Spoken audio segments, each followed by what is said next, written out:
Okay, सो चलिए start करते हैं। अभी वाला सही है, ओके, अभी वाला अगर सही है तो चलिए आज के सेशन को स्टार्ट करते हैं हम लोग। As you know that previous जो लेक्चर था जिसमें मैं आप लोग को क्वेश्चन वगैरह बताया था, उसमें कुछ क्वेश्चन रिमेनिंग बच गया था। तो मैं क्या करता हूँ, कई सारे स्टूडेंट मुझे बोल रहे थे कि सर उस क्वेश्चन को भी आप प्लीज करवा दीजिए। तो चलिए सोल्यूशन करना स्टार्ट करते हैं। और फर्स्ट क्वेश्चन आपके सामने ये रहा 71 का। चलिए अब आंसर करना ट्राई करिए, है ना। Very nice, B is the correct answer. Conduction कहा गया है, dash is the transfer of heat from one part of a substance to the other part of the same substance. तो ये ऑब्वियसली बात है, थ्रू दी कंडक्शन मेरा होता है। थ्रू किसके थ्रू होता है? कंडक्शन के वजह से होता है। क्लियर? चलिए, क्योंकि कहा गया one part to another part, lattice vibration के थ्रू, या फिर जब आपस में टच किया रहेगा तो ऑब्वियसली बात है लेटिस वाइब्रेशन, या फिर क्या हो सकता है फ्री इलेक्ट्रॉन की वजह से हो रहा है, तो ये ड्यू टू कंडक्शन की वजह से होता है। वेरी नाइस, सभी का करेक्ट आंसर है, काफी सारे बच्चों का आ रहा है ना। तो करेक्ट आंसर आपका क्या है? B number. चलिए मूव करते हैं नेक्स्ट क्वेश्चन की ओर। Question number 83, match the following. यहाँ पे कहा गया लिस्ट ए और लिस्ट बी, यानी लिस्ट वन और लिस्ट सेकंड कहा गया। इसमें कुछ आपको दिया गया कंडक्शन, कन्वेक्शन, रेडिएशन, यानी कि these are the mode of heat transfer. ये सभी क्या है? दीज आर दी मोड, है ना। क्या है? Mode of heat transfer. ये सारे के सारे क्या है? मोड ऑफ हीट ट्रांसफर है। और यहां पे दिया गया लिस्ट टू में किसके थ्रू से होता है, reason behind the mode of heat transfer, इसके रीजन के बारे में कहा गया। तो आपको बताना है कि कंडक्शन के केस में हम लोग किस लॉ के थ्रू हम लोग निकालते हैं, है ना। उस तरह से जैसे मैं आपको स्टार्टिंग में बताया था, भले आपको हाँ कन्वेक्शन और रेडिएशन आप पूरा नहीं पढ़े हो, लेकिन फिर भी आपको मैं बताया तो था कि कहां पे किस चीज का लॉ का यूज करेंगे। तो on the behalf of that आप इस क्वेश्चन का आंसर आराम से कर सकते हो। तो ट्राई करिए आंसर देने का। मुझे उम्मीद है कि आप सारे बच्चे जो इसका करेक्ट आंसर दे लीजिएगा। चलिए बताइए। तो वेरी नाइस, यहाँ पे आंसर जो है आने भी लगा है। ध्यान से सरी का प्लीज ध्यान लगा के आप दीजिए। ए आंसर इसका नहीं होगा, पहली बात तो आप थोड़ा सा अच्छा से दीजिए। बाकी सभी बच्चों का करेक्ट है, ठीक है। तो 83 का जो यहाँ पे क्या हो जाएगा? बी हो जाएगा, ठीक है, बी हो जाएगा। वेरी नाइस, चंदन, रुपेश, है ना, सुजीत, प्रियंका, आशा, है ना, Kasma, Vijay, Aditya, yes yes yes yes, B will be the correct answer. क्योंकि कंडक्शन का बात करेंगे तो कंडक्शन का तो हम लोग देखे ही थे, क्या था मेरा सर? ये तो मेरा था फूरियर लॉ। क्या था मेरा? फूरियर लॉ था। कन्वेक्शन का अगर बात करेंगे तो कन्वेक्शन के लिए हम लोग यूज करते हैं न्यूटन्स लॉ ऑफ कूलिंग का। न्यूटन्स लॉ ऑफ कूलिंग का बात करते हैं। और जब मैं रेडिएशन का बात करता हूं तो रेडिएशन के लिए मैंने कहा था स्टीफन बोल्ट्जमैन का, राइट। तो ये हो गया आपका, ठीक है। चलिए, तो ये हो गया यहाँ पे आपका correct answer B. Yes sir, B, yes बिल्कुल करेक्ट डियर। चलिए move to the next question, आ जाते हैं क्वेश्चन नंबर 88 की ओर। क्या कहा गया? What is the effect of temperature on thermal conductivity of solid metal.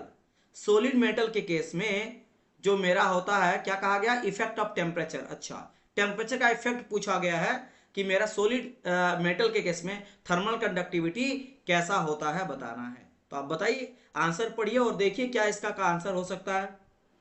ये सारे के सारे मुझे पता है कि आप एक बार में करेक्ट आंसर दे सकते हो, है ना। Thermal conductivity of solid metal क्या आ जाएगा? चलिए बताइए। वेरी नाइस, क्या आ जाएगा? Thermal conductivity decrease with increasing temperature. क्योंकि यहाँ पे जो के हो जाता है वो 1/T हो जाता है। क्यों ऐसा होता है कि जैसे जैसे अगर टेम्परेचर बढ़ता है ना, तो कोई सॉलिड है, तो जैसे मान लो अभी आपका क्या मोलिक्यूल सारा सारा सामने सामने है ना, काफी डेंस है, डेंस है, डेंस है, डेंस है, डेंस है, डेंस है। तो क्या इसका डेंसिटी बहुत ज्यादा है ना, इसका डेंसिटी बहुत ज्यादा है। लेकिन जैसे हम लोग क्या करेंगे, इसका टेम्परेचर को बढ़ाएंगे ना, तो डेंसिटी इसका घटने लगेगा, क्योंकि दूर जाने लगेगा ना। ऑब्वियसली बात है, वो थोड़ा सा उसका जो मोलिकुल्स है वो उसको छोड़ने लगेगा। उसके बीच का जो कांटेक्ट है, जो इंटरमोलिकुलर स्पेस है, वो बढ़ने लगेगा और इंटरमोलिकुलर फोर्स घटने लगेगा। डेंसिटी कम होने लगेगा तो ऑब्वियसली बात है दूर होने लगेगा मोलिकुल्स। तो लेटिस वाइब्रेशन के थ्रू जो हीट मेरा ट्रांसफर हो रहा था वो मेरा कम होने लगेगा। समझ गए मेरी बात की नहीं? तो इसीलिए आंसर क्या आ जाएगा मेरा? B number. यार वेरी नाइस, करेक्ट आंसर आपका बी है। चलिए मूव करते हैं नेक्स्ट क्वेश्चन की ओर। सर फ्री इलेक्ट्रॉन का के केस का बारे में बोला था डिस्कस करने को। थर्मल कंडक्टिविटी नहीं, थर्मल कंडक्टिविटी का बात करा गया डियर। हाँ ठीक है, वो भी आप ले सकते हो, लेकिन यहाँ पे थर्मल कंडक्टिविटी बेसिकली हम बात कर रहे हैं ना। तो थर्मल कंडक्टिविटी जिस तरीके से आप समझा सकते हो, अरे देखो मेरा बात समझा, इन केस ऑफ सॉलिड जो रहता है वो दोनों रीजन होता है। फ्री इलेक्ट्रॉन भी रीजन हो सकता है, एज वेल एज आपका लेटिस वाइब्रेशन भी हो सकता है। दोनों को कंबाइन लेके आप ले सकते हो, राइट। समझ गए? यस। चलिए आगे बढ़ते हैं नेक्स्ट क्वेश्चन की ओर। जैसे भी समझना है आपको, बस आंसर करेक्ट करना है। यहाँ पे दोनों रीजन हो सकता है, आप उसे भी समझ सकते हो ऐसे भी समझ सकते हो। चलिए यहाँ पे कहा गया कि thermal conductivity of material decreasing in following order. तो आपको क्या करना है कि डिक्रीजिंग ऑर्डर में कहा गया ना, decreases in the following order बताना है। प्योर मेटल है, एलॉय है, नॉन मेटालिक, क्रिस्टलाइन है, अमॉर्फियस है। क्रिस्टलाइन अमॉर्फियस कहा गया, लिक्विड है, गैसेस है। बताइए जल्दी से आंसर इसका बताइए क्या हो जाएगा। घटते क्रम में समझ गए, सबसे बड़ा वाला पहले होगा, ठीक है।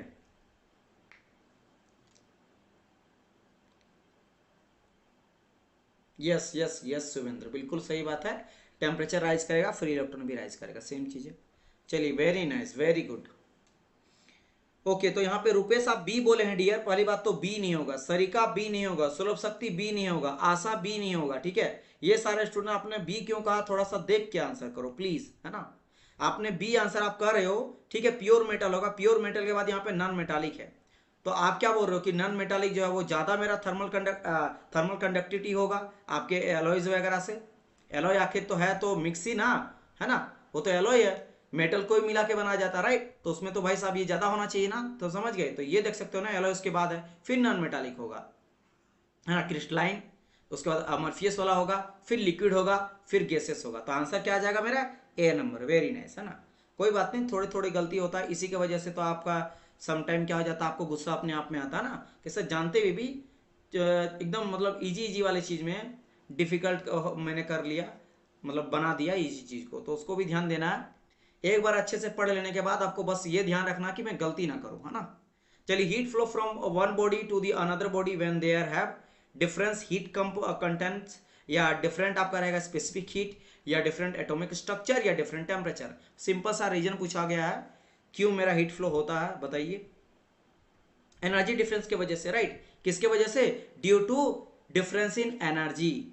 और वो कौन सा एनर्जी है, बिल्कुल करेक्ट है, वो आपका है टेम्परेचर, ठीक है। तो answer will be your D number, difference temperature. तो एनर्जी के डिफरेंस की वजह से होता है ना, जिसको मेजर करते हैं with the help of temperature. Very good, very good, बिल्कुल करेक्ट आंसर सभी का, ठीक है।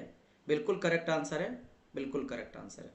चलिए तो आगे बढ़ते हैं हम लोग। नेक्स्ट क्वेश्चन आपके सामने ये रहा 96, which of the following is the worst conduct of heat. सबसे खराब हीट का कंडक्ट कौन करता है, वो यहां से पूछा गया है ना। तो वर्स्ट आपका हीट का कंडक्शन कौन करता है, सबसे कम में, बेसिकली वर्स्ट मतलब खराब होता है ना, सबसे बुरा कंडक्ट कौन करता है। क्या एयर करता है, वैक्यूम करता है, प्लास्टिक। देखो थोड़ा सोच के प्लीज, सरिका आप थोड़ा सा ध्यान देके करना, ठीक है। आप शायद जल्दबाजी के चक्कर में गलत कर रहे हो, और वो मैं नहीं चाहता हूँ। प्लीज अपना टाइम आप लो, लेकिन आप सही देखो। आपने एयर कहा, लेकिन आप देखो कि क्या उससे भी कोई ऐसा है जिसमें और कम हो सकता है। देखो यहाँ पे आशा का ए आ रहा है ना, कस्मा आपका आ रहा है ना, और किसका किसका ए आ रहा है, विकास आपने भी शायद ए करा है। तो डियर ए क्यों करा आपने, बताइए।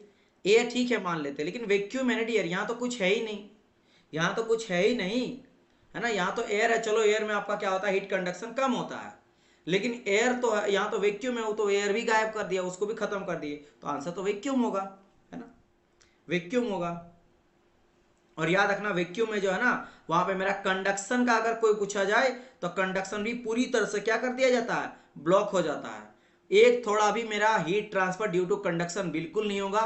कन्वेक्शन कोई बोले तो कन्वेक्शन के लिए भी मीडियम का जरूरत होता है, there is no air no fluid, तो यहाँ पे कन्वेक्शन भी ब्लॉक हो जाता है। केवल और केवल अगर होगा हीट ट्रांसफर, तो हीट ट्रांसफर किसके थ्रू होगा, हीट ट्रांसफर थ्रू होगा रेडिएशन। थ्रू किसके थ्रू होगा, रेडिएशन के थ्रू होगा। इसमें आपका आराम से फ्लो कर सकता है। Why, because radiation need no median, है ना। ये किसी भी तरह का मीडियन का जरूरत यहाँ पे नहीं पड़ता है। ये इवन वैक्यूम पे भी हीट का ट्रेवल कर सकता है। जैसे कि एग्जांपल क्या है, सन, हमारे सूर्य देवता से धरती में जो आपको सनलाइट आता है, तो आपको पता है कि पृथ्वी के चारों ओर ही एटमॉस्फेयर कुछ हाइट तक ही है, उसके बाद तो पूरा आपको पता है ना कि पूरा का पूरा अगर बात करेंगे यूनिवर्स, तो वहां पे कुछ भी नहीं है, नथिंग, कोई मीडियम नहीं है ना, पूरा वैक्यूम की तरह है। अगर कोई चीज को जाकर सैटेलाइट को छोड़ दोगे तो अटक जाता वहीं पे, ना ऊपर ना नीचे ना दाएं बाएं, घूमता क्यों है? वो तो ग्रेविटी इफेक्ट के चलते होता है। तो यहाँ पे फिर क्यों आता लाइट? लाइट ट्रेवल कैसे कर पाता है वो अलग कहानी है। तो वो रेडिएशन में मीडियम का जरूरत नहीं पड़ता, फिर भी वो क्या कर सकता है? आराम से ट्रेवल कर सकता है। समझ गए? Very nice. वैक्यूम पर ध्यान नहीं गया सर, कोई बात नहीं डियर, यही मैंने कहा ना। आप देखो यहाँ पे चल जाएगा, यहाँ पे मैंने आपको बोला, लेकिन ये चीज अगर एग्जाम में हो और एग्जाम में यही आप गलती करते हैं, देखो मेरा बात नहीं है, आपने आपको पता कि ये आंसर होगा, आपने सही करा, फट से एयर मारा और आगे चल गया, क्योंकि एयर बहुत सारे क्वेश्चन में पूछा गया। देखो कई बार, और ये भी क्वेश्चन है, किस क्वेश्चन में मैं बता रहा हूँ, देखो ये कितना अच्छा क्वेश्चन पूछा दे, ये आरआरबी के सीनियर सेक्शन इंजीनियर का क्वेश्चन है, समझ रहे हैं? मतलब जेई नहीं, ए लेवल का अच्छा क्वेश्चन पूछा गया, आरआरबी जे सीनियर सेक्शन इंजीनियर के आपके 2/9/2015 का क्वेश्चन है। अब बताओ, अब अगर आप थोड़ा सा गलती कर देते ना, फिर आके अपने आप को पछताते, है ना? और ये आपका 1 नंबर तो कटिंग करेगा ही करेगा, नेगेटिव मार्किंग के चलते और उल्टा कर जाता है, तो आपको और खराब लगेगा। क्योंकि बुरा कब लगता है पता है? जब अच्छा खासा सिंपल सा क्वेश्चन आपसे मिस हो जाए, कि वो मेरा पॉजिटिव नंबर दिया इसको नहीं बना पाए, तो वो गलती नहीं करना, थोड़ा सा पढ़ लेना, कोई दिक्कत नहीं है ना। चलिए क्रॉस चेक जरूर कर लेना। और हाँ, मैं आपको एक बार और एक बोलूंगा, जब भी एग्जाम में आप बैठिएगा और क्वेश्चन को जल्दबाजी में कभी नहीं पढ़ना। बच्चे क्या करते हैं, स्टूडेंट क्या करता है हमेशा जल्दबाजी में, क्योंकि जब अच्छा पढ़ लेते हो ना तो आप लोग अरे इसका आंसर ये होगा, और उस चक्कर में क्या करता है, एक बार फटाफट आप पढ़ लेते हो और एक बार फिर से पढ़ते हो, फिर ऑप्शन पढ़ने के बाद एक बार फिर से पढ़ते हो, 3-4 बार कभी कभी क्वेश्चन को हम लोग पढ़ते हैं ना। तो कब होता है, जब जल्दबाजी में आप क्वेश्चन पढ़ते हो तो 2-3 बार पढ़ना पड़ता है। बेटर ये है कि टेक योर टाइम, लेकिन एक बार पढ़ो, लेकिन अच्छे से पढ़ो। Which of the following is not, जैसे यहाँ पे कोई कभी कभार which of the following method of heat transfer, अच्छा मेथड ऑफ हीट ट्रांसफर सब है, तो उस तरह से करें, फिर पढ़े वीटेज, अच्छा नॉट कहा गया है तो आपने 2 बार क्यों पढ़ा? तो बेटर एक बार ही पढ़ो कि which of the following is not, पहली बात, अच्छा नॉट कहा गया है, क्या? मोड या फिर method of heat transfer. Conduction मुझे पता है, कन्वेक्शन पता है, रेडिएशन पता है। कंडेंसेशन, कंडेंसेशन तो स्टीम से लेकर हम लोग जब कोई भी स्टीम होता भाप, उससे जब वाटर को बनाते कंडेंस करते हैं, है ना, तो उसी को क्या कहा जाता है? उसी को कंडेंसेशन कहते हैं, जिसको हम लोग यूज करते हैं क्या, आपका जैसे एक होता बॉयलर होता है, सुने होंगे, और कंडेंसर होता है। तो कंडेंसर वो डिवाइस होता है जिससे हम लोग स्टीम से वाटर बनाते हैं, और वही जब हम लोग बॉयलर का यूज करते हैं तो बॉयलर उल्टा काम करता है, ये पानी से भाप बनाता है। तो ये बॉयलर और कंडक्शन में हीट के थ्रू ही, देखो इसमें भी हीट का जरूरत पड़ता है। बच्चे यहाँ पे कंफ्यूज हो जाएंगे ना, क्योंकि ये अगर ऑप्शन दिया है तो सोच समझ के दिया होगा। बॉयलर का काम क्या होता है? बॉयलर में जैसे आप हीट देते हो, इसके अंदर पानी भरा रहता है, इसके अंदर क्या रहता है? आपका पानी रहता है, वाटर रहता है। वाटर रहता है, जैसे आपने यहाँ पे क्या करा, हीट प्रोवाइड करा, तो जैसे हम लोग हीट देते हैं, ये मेरा बना देता क्या, स्टीम बना देता, भाप बना देता, समझ गए? और वहीं अगर मैं यहाँ पे कंडेंसर ले लेता हूँ, तो अगर मैं स्टीम रहता है, स्टीम इधर से डालोगे तो वो मेरा क्या बना देगा, वो मेरा बना देता वाटर को। कब? जब हीट को बाहर निकालोगे, यहाँ हीट देना पड़ता है, यहाँ पे हीट को बाहर निकालना पड़ता है। तो यहाँ भी दोनों टाइम पे हीट एक बार देना पड़ा, एक बार रिजेक्ट करना पड़ा। बट यहाँ पे वो नहीं कहा गया कि हीट दे रहा है या ले रहा है, यहाँ ये बोला गया है कि मोड ऑफ हीट ट्रांसफर किसके वजह से होता है, थ्रू मोड कहा गया, मेथड। तो ये कंडक्शन, कन्वेक्शन, रेडिएशन होता है, इसलिए आंसर क्या आ जाएगा यहाँ पे? सी, क्योंकि नॉट कहा गया है तो ये नहीं है।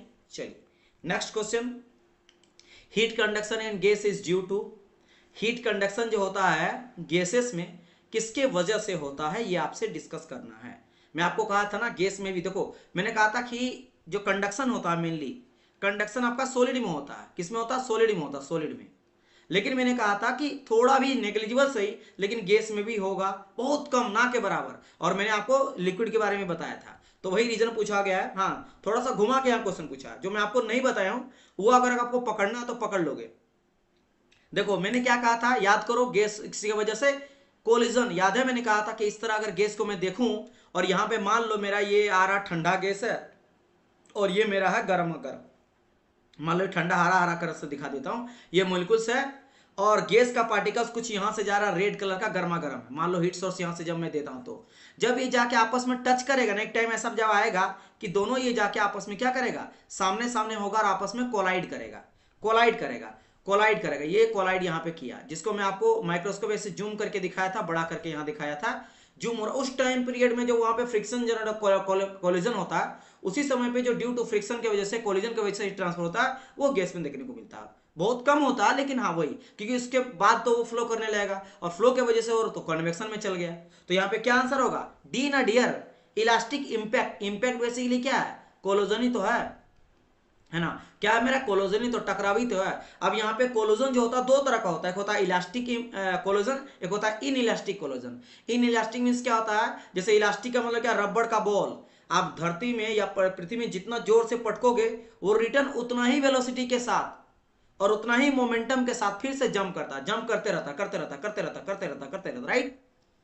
लेकिन इन इलास्टिक कोलोजन क्या होता है, जो अगर मैंने मान लो एक पत्थर लिया, पत्थर को कितना जोर से मारूंगा तो वो जाके नीचे धंस जाएगा जमीन पे या फिर नीचे में रह जाएगा, वो फिर से जंप नहीं करेगा, उसका वेलोसिटी डायरेक्ट खत्म, मोमेंटम ही खत्म। तो इलास्टिक कोलोजन ऑफ मॉलिक्यूल की वजह से होता है, क्योंकि टकराते रहता आपस में ना, क्योंकि you know that according to kinetic theory of gases, मैं आपको डिस्कस करा था कि according to kinetic theory of gases, gases are always in motion, है ना। क्या होता है, ऑलवेज मेरा मोशन करते रहता है, ऑलवेज मोशन करते रहता है, यानी कि उसका वेलोसिटी और मोमेंटम तो सेम रहता है, यानी कि कोलिजन भी जो होगा, टकराव होगा, कैसा रहेगा, इलास्टिक होगा। तो आंसर क्या आ जाएगा, D will be the correct answer, है ना। सर सी कन्वेक्शन नहीं में होगा, heat conduction in gas mixing motion of the different layer of gas, आप समझे नहीं यहाँ पे कन्वेक्शन थोड़ा ना बोला गया डियर, कंडक्शन बोला है ना। मेरा बात समझना, आप फिर से कंफ्यूज हो रहे हो शायद, यस सर डी होगा ना। चंदन ध्यान समझो मेरी बात, गैस में कन्वेक्शन के थ्रू ही ट्रांसफर होता है, कन्वेक्शन ही करेक्ट आंसर होगा। लेकिन मेरा कहने का मतलब यह है कि कंडक्शन भी होता बहुत कम होता है। अब मैं यहाँ पे एग्जांपल के थ्रू समझाऊंगा तो बेटर समझ आएगा। जैसे मान लो आपके घर है, घर में आपके फादर है ना, और मान लो दो आदमी पैसा कमाता है, फादर है और मान लो मदर है, हमारी माता लोग। अब मान लो यहाँ पे क्या है कि पापा करते हैं, जॉब करते हैं। अब मान लो ये जॉब करता है, उससे मान लो इस तरह से मान लेते हैं कि 40,000 इनसे सैलरी आता है, जिससे घर पूरा चलता है। मदर भी हेल्प करती है कहीं ना कहीं, जैसे मान लो सपोज क्या करो कि टेलरिंग का नहीं होता, पार्ट टाइम के लिए मम्मी लोग टेलरिंग करती है ना, तो बगल का किसी का कुछ काम करना है कि भाई शौक से करता है कि मैं मुझे टेलरिंग करना है, तो भाई कपड़ा वपड़ा कभी किसी का सीना हो गया, ये हो गया। अब उससे मान लो महीना में कुछ भी आ रहा पैसा, 400 आ रहा, 500 आ रहा, किसी महीना में मन किए 2 दिन काम की महीना में मात्र, तो 200 रुपया कहीं से मिल गया। अब ये भी इसमें ऐड तो हुआ ना। अब बोलेंगे यहाँ पे कि भाई जो भी मान लो कि आपका जो सामान खरीदा गया, जो भी घर चल रहा, अब मान लो हमेशा मम्मी कर रही है, कुछ ना कुछ हेल्प करती है, तो बोले मैं भी तो दी हूँ, लेकिन वो बहुत कम है, लेकिन है ना, नेगलेक्ट तो नहीं कर सकते हैं। मान लो ये 250 रुपया का मान लेते हैं कि 4 दिन दूध आया आपके घर में या फ्रूट आया 2 दिन, तो बोलेगा ना भाई मेरा भी पैसा लगा, लेकिन बहुत कम लगा, कहने वाला ऐसा है। ठीक है, एक्चुअल में होता है ड्यू टू कन्वेक्शन की वजह से, कंडक्शन की वजह से बहुत कम होता है, लेकिन होता है, समझ गए।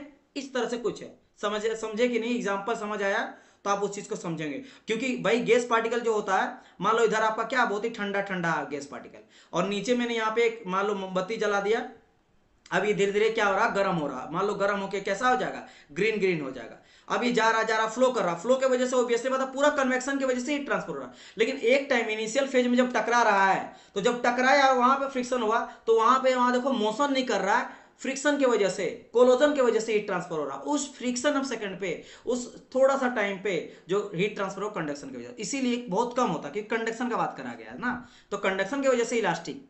समझ गए, क्लियर माई पॉइंट और नॉट। चंदन समझ में आ गया तो आप यस कर दीजिएगा, तो मुझे लगेगा कि हाँ चीज ये आया, बाकी सबको भी समझ आ गया ना। तो ये नहीं मैं बोल रहा हूं कि कन्वेक्शन की वजह से नहीं होता, वही होता, वही करेक्ट आंसर है। लेकिन कंडक्शन बोला है कि कंडक्शन में नहीं होता, क्या होता है, बहुत बहुत कम होता है, वो चीज है। ठीक है, यस, ओके।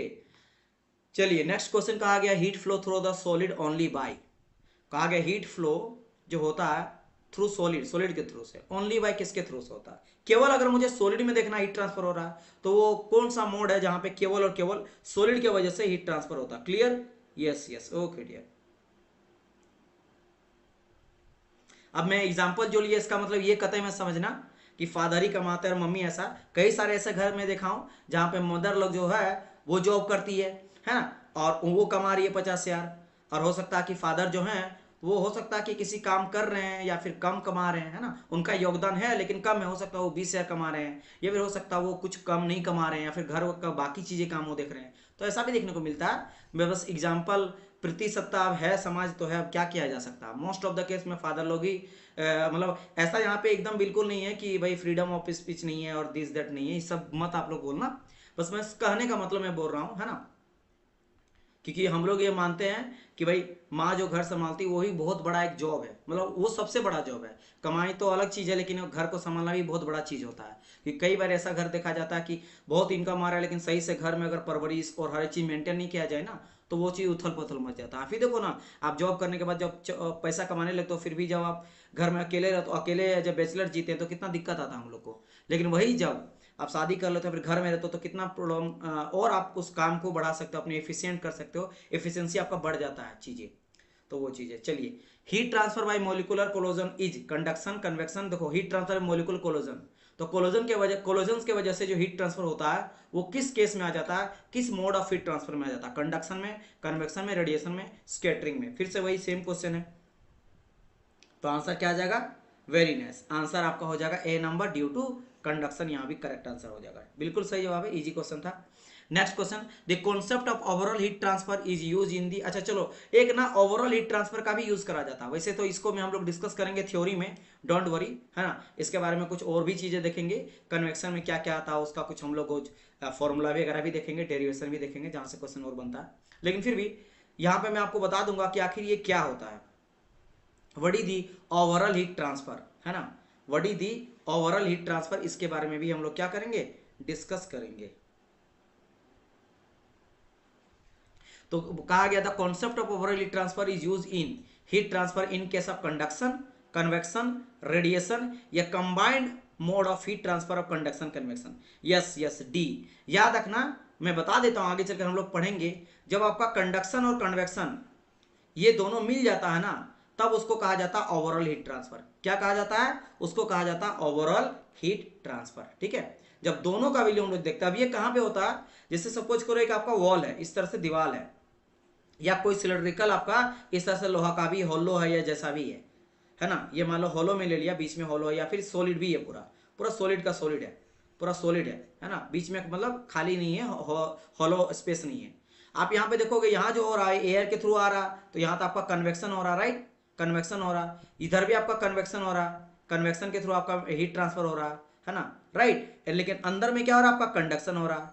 तो उसी तरह से यहाँ भी देखोगे तो यहाँ पे आपका हो जाएगा कन्वेक्शन, बाहर में कन्वेक्शन इस तरह से, फिर ये यहाँ पे होगा कंडक्शन और फिर होगा कन्वेक्शन, तो यहाँ पे बीच में हो रहा कंडक्शन, बीच में कन्वेक्शन। तो अगर यहाँ पे मैं देखना चाहूंगा कि इस तरह का कोई भी चीज है, यहाँ पे आपका हीट ट्रांसफर एक बार हुआ, दो बारी हुआ, फिर तीन बारी हुआ, है ना, तो यहाँ पे एक बार T1 टेम्परेचर ले लेंगे यहाँ का, है ना, फिर यहाँ का ले लेंगे T2 टेम्परेचर कहीं चेंज हो रहा, और फिर यहाँ तक आ रहा T3 टेम्परेचर, तीन टेम्परेचर चेंज देखने को मिल रहा है। तो उस टाइम पीरियड में हम लोग लेके चलते हैं क्या है कि कंबाइंड लेके चलते हैं, राइट, तो इसीलिए आंसर क्या आ जाएगा मेरा D number. Okay, next question कहा गया 102 में, as essential requirement for the transfer of heat from one body to the another body is that, क्या कहा, essential requirement for heat transfer of heat, है ना, अगर एक बॉडी से दूसरे बॉडी में हीट का ट्रांसफर करना है तो एसेंशियल मतलब जरूरत के लिए क्या क्या चीज होना चाहिए, बोथ बॉडी जो वो सॉलिड होना चाहिए, तब क्या ये सबसे एसेंशियल चीज है, या बोथ बॉडी जो होता है वो कॉन्टेक्ट में आना चाहिए, या temperature of the two body must be in different, या temperature of the both body. देखो यहाँ पे ये तो नहीं बोला है कि कंडक्शन का बात कर रहे हैं या कन्वेक्शन का बात करें या रेडिएशन का बात करें, ये नहीं कहा गया, बस ये कहा गया कि हीट ट्रांसफर के लिए क्या जरूरत है ना, मोड का यहाँ पे बात तो नहीं करा गया है, तो on the behalf of that आपको यहाँ पे करेक्ट आंसर चूज करना है। तो रीजन क्या है कि आपका हीट ट्रांसफर होता है, बात की कहानी है कि कंडक्शन है कि रेडिएशन है कि क्या है, तो very nice, answer will be your C number. देखो यहाँ पे फिर से कमल आप बोले ए क्यों डियर, ये सॉलिड होगा किस केस में, जब कंडक्शन का बात करेगा तब ना, कंडक्शन बोलेगा तब ना यहाँ पे होना चाहिए डियर, है ना, मेन तो पहली बात तो टेम्परेचर डिफरेंस होना चाहिए ना, तब तो हीट करेगा, चाहे सॉलिड का सॉलिड क्यों ना रहे, ये सॉलिड दोनों ने टच कर दिए, एक मेरा मेटल है, कोई मेटल वन है और कोई दूसरा मेटल है, ये हीट का ट्रांसफर कब करेगा, इधर से इधर ही ट्रांसफर, जब यहाँ पे टेम्परेचर डिफरेंस रहेगा, इसका T1 रहेगा और इसका अगर मैं T2 ले लेता हूँ तो T1 अगर मेरा यहाँ पे क्या होगा, बड़ा होगा T2 से, तब हीट ट्रांसफर होगा, अगर दोनों का सेम रहेगा तो हीट ट्रांसफर तो करेगा नहीं। तो इंपॉर्टेंट ये है कि टेम्परेचर डिफरेंस पहले होना चाहिए, फिर ये कंडक्शन के थ्रू हो रहा है या कन्वेक्शन के थ्रू हो रहा है, एयर से लेकर मेरा सॉलिड में आ रहा है, या फिर मेरा पूरा मतलब कोई भी मीडियम का जरूरत नहीं पड़ रहा है ना, लाइक सन टू अर्थ में आ रहा है, तो वो कोई भी हो सकता है, वो मैटर नहीं कर रहा, मैटर ये कर रहा कि टेम्परेचर डिफरेंस तो पहले होना चाहिए, तो एसेंशियल रिक्वायरमेंट ये आपका है। चलिए next question 105, in which of the following mechanism is heat conduction in liquid and gas, तो हीट कंडक्शन लिक्विड और गैस में किसके थ्रू से मेरा जो है वो आपका ट्रांसफर होता है मेरा हीट, चलिए बताइए, और केवल याद रखना हीट कंडक्शन कंडक्टेड कहा गया, हीट कंडक्टेड, अच्छा हीट कंडक्टेड कहा गया, चलो ठीक है, आंसर बताइए। Yes, कोलोजन and diffusion, कोलोजन and diffusion, mainly कोलोजन में आपको बताया था, वही भाई डिफ्यूजन मतलब वही बात है, टकराना ही होता है, कोलोजन या डिफ्यूजन की वजह से ही आपका देखने को मिलता है लिक्विड में या गैस में। यानी कि बेसिकली बात करा गया heat transfer through conduction, heat transfer through conduction का बात करा गया है इन गैस और लिक्विड, समझ गए।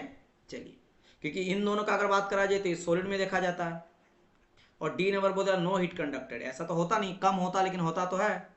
चलो next question. Okay, which of the following material is having highest thermal conductivity at room temperature. तो यहाँ पे आपसे कहा गया है कि which of the following material जो है जिसका मेरा थर्मल कंडक्टिविटी सबसे ज्यादा है रूम टेम्परेचर। रूम टेम्परेचर क्या हो जाता है, अगर मैं रूम टेम्परेचर का बात करूंगा तो रूम टेम्परेचर जो हो जाता है वो होता है 20, कभी कभार 20 डिग्री सेल्सियस लेकर चला जाता है, कभी 24 25 भी लेकर चला जाता है, समटाइम 24 मानता, कोई 25 मानता, अलग अलग बुक में। तो आप जो भी चलो इस तरह से दिखा रहेगा रूम टेम्परेचर। वही एक आ जाता है आपका बॉडी टेम्परेचर, तो बॉडी टेम्परेचर होता है 37 डिग्री सेल्सियस, है ना। और एक पूछा जाता है आपका आइस टेम्परेचर या फ्रीज टेम्परेचर, तो वो हो जाता है 0 डिग्री सेल्सियस। और एक हो जाता है स्टीम टेम्परेचर, है ना, या बॉइलिंग टेम्परेचर, वो हो जाता है 100 डिग्री सेल्सियस। ये तो वाटर के लिए लेके चलते हैं, दिस इज फॉर वाटर। ये तो गैस के लिए भी हो जाता, सबके लिए बात करते। चलिए, तो आंसर क्या आ रहा है यहाँ पे, answer for this particular question will be your correct silver का, क्योंकि सिल्वर का कितना था 400 के आसपास मैंने बताया था ना, वाट पर मीटर केल्विन, है ना।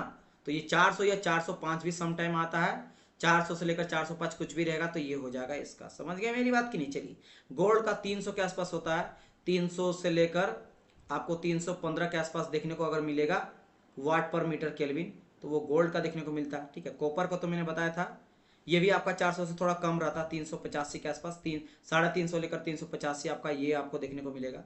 और एल्युमिनियम मैंने कहा था 200 तो लेके चले थे वाट पर मीटर केल्विन। ठीक है,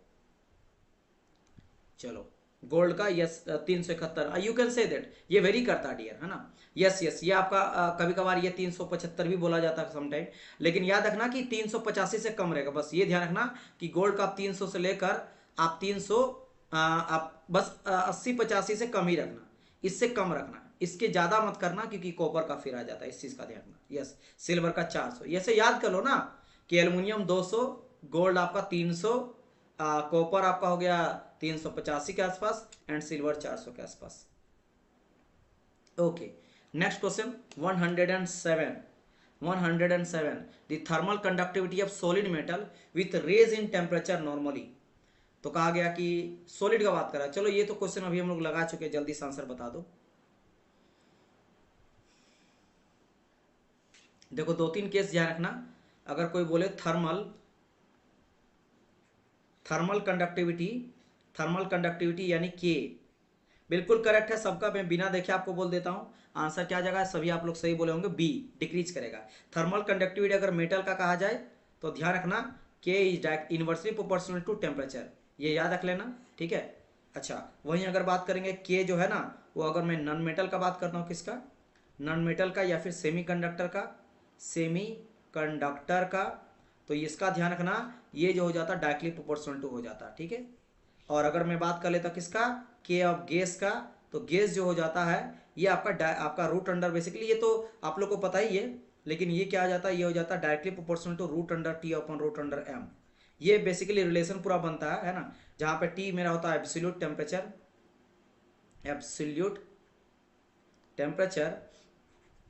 and M is the molar mass. क्या होता है, मोलर मास। चलो मैं पूरा डिटेल बता दिया, लेकिन एक्चुअल में आपको क्या पता है कि भाई K is directly proportional to T भी देखने को मिलता है इन केस ऑफ गैस।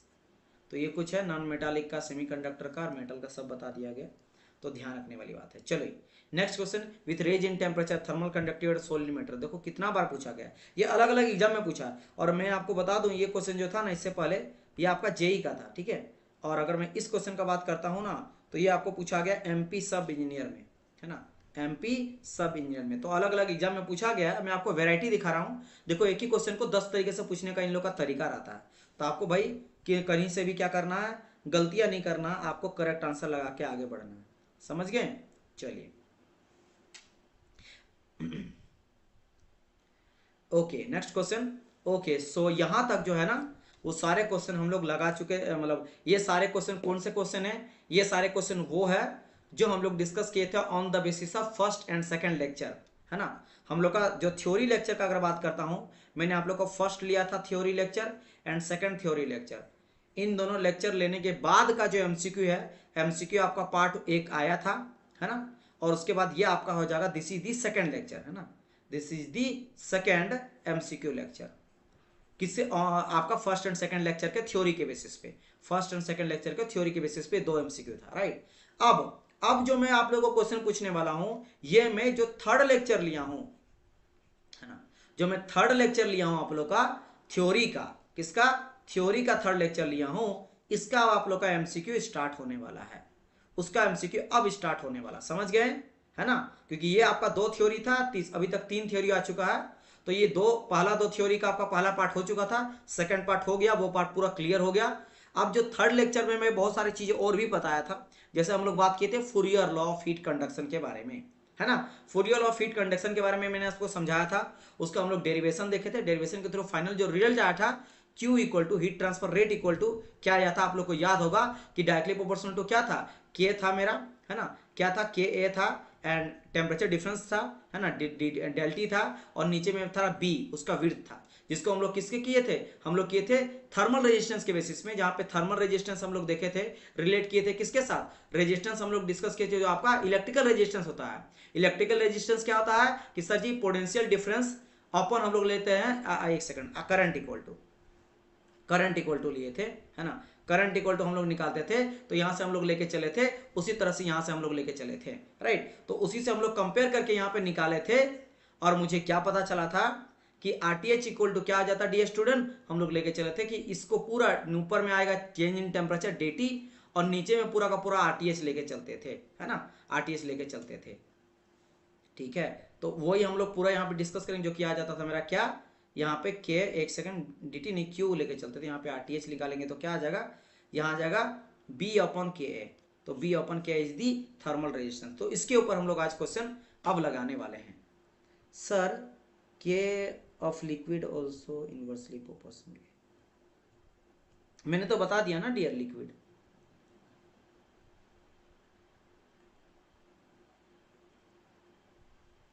ठीक है, यस।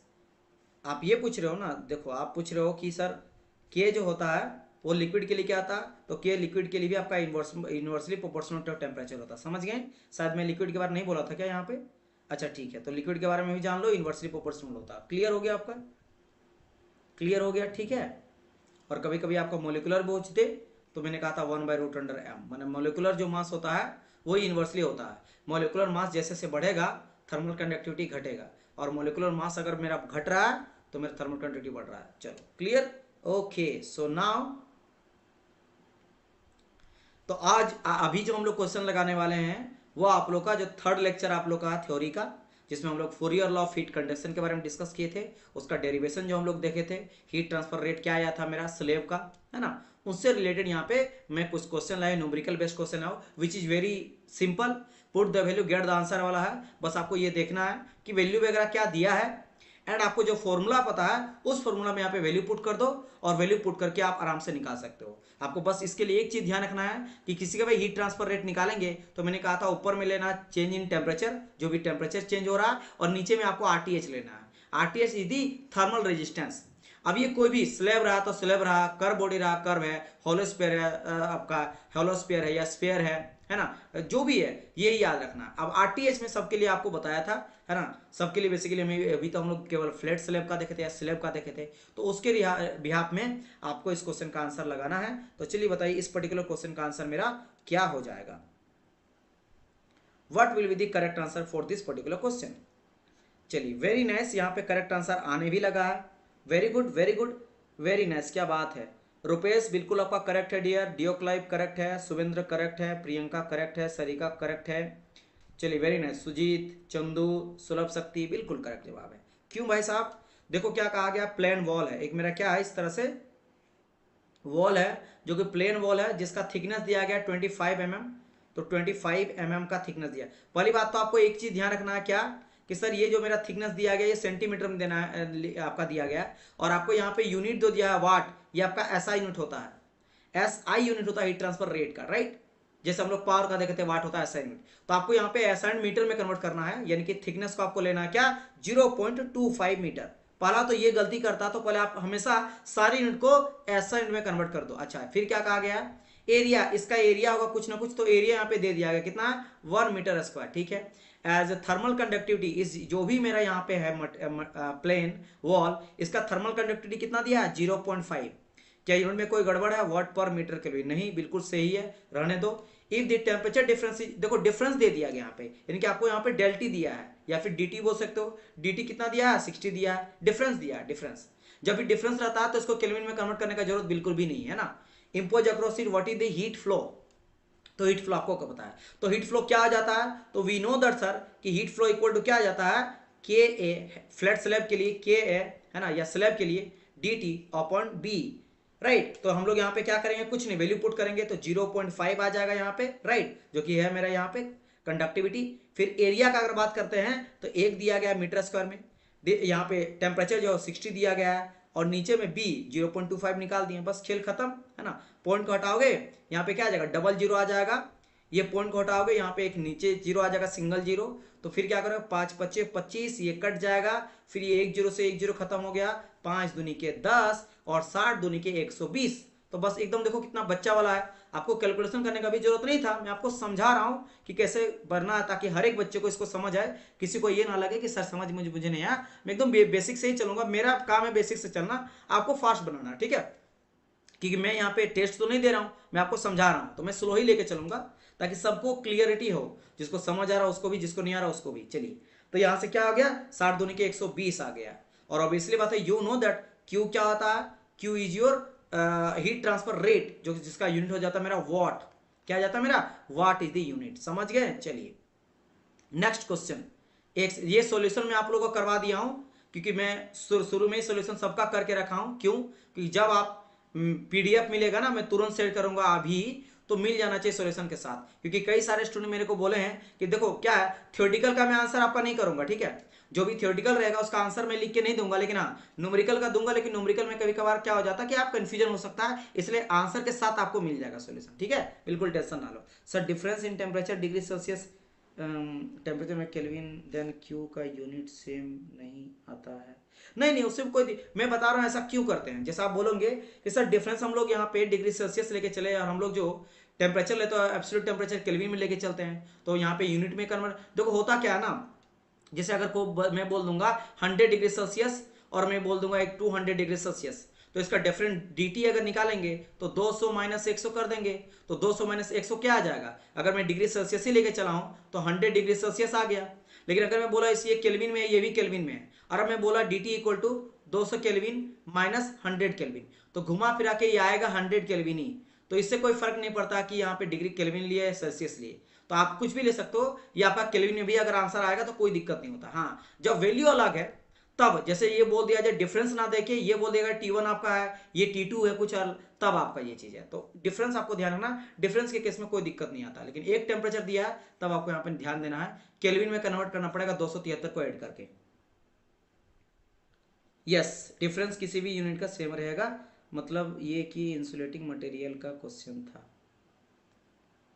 नहीं डियर हीट ट्रांसफर कर रहा ना यहाँ पे, आप कैसे बोलते हैं इंसुलेटिंग मटेरियल है, हीट ट्रांसफर कुछ ना कुछ तो कर रहा है, यही तो आपका हीट ट्रांसफर निकला ना, इतना वॉट है, ये यहाँ पे कुछ ना कुछ यहाँ पे टेम्परेचर होगा, this is not a insulating material, यहाँ पे कुछ T1 होगा, यहाँ कुछ T2 होगा, और ये मेरा हीट ट्रांसफर करेगा कुछ ना कुछ, तो यहाँ पे क्यू मेरा हीट जा रहा है जो इधर से निकलेगा, तो it's not a insulating material.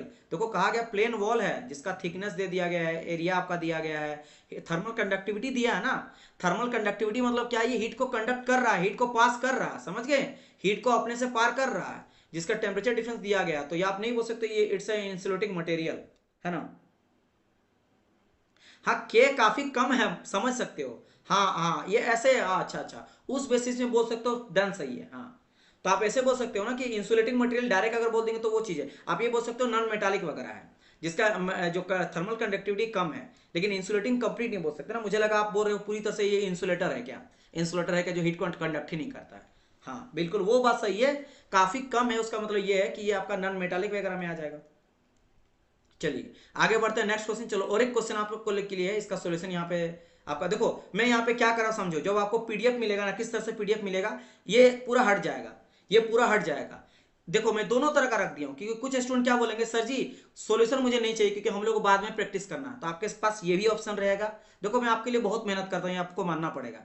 और फिर मैं क्या कर रहा हूँ, क्वेश्चन का सॉल्यूशन भी करके आपको पीडीएफ में दे दूंगा, जिनको चाहिए कि भाई दिक्कत हो रहा सॉल्यूशन करने में बाद में, क्योंकि इस तरह न्यूमेरिकल अभी हजारों सब जितने भी सब्जेक्ट में पढ़ाऊंगा सब में कितना सारा रहेगा, है ना, कम से कम 200-300 रहेगा न्यूमेरिकल, तो मैं न्यूमेरिकल का सॉल्यूशन आपको जरूर करवा के दे दूंगा। तो जैसा आपको करना वो कर सकते। चलिए नेक्स्ट क्वेश्चन ट्राई करिए इसका।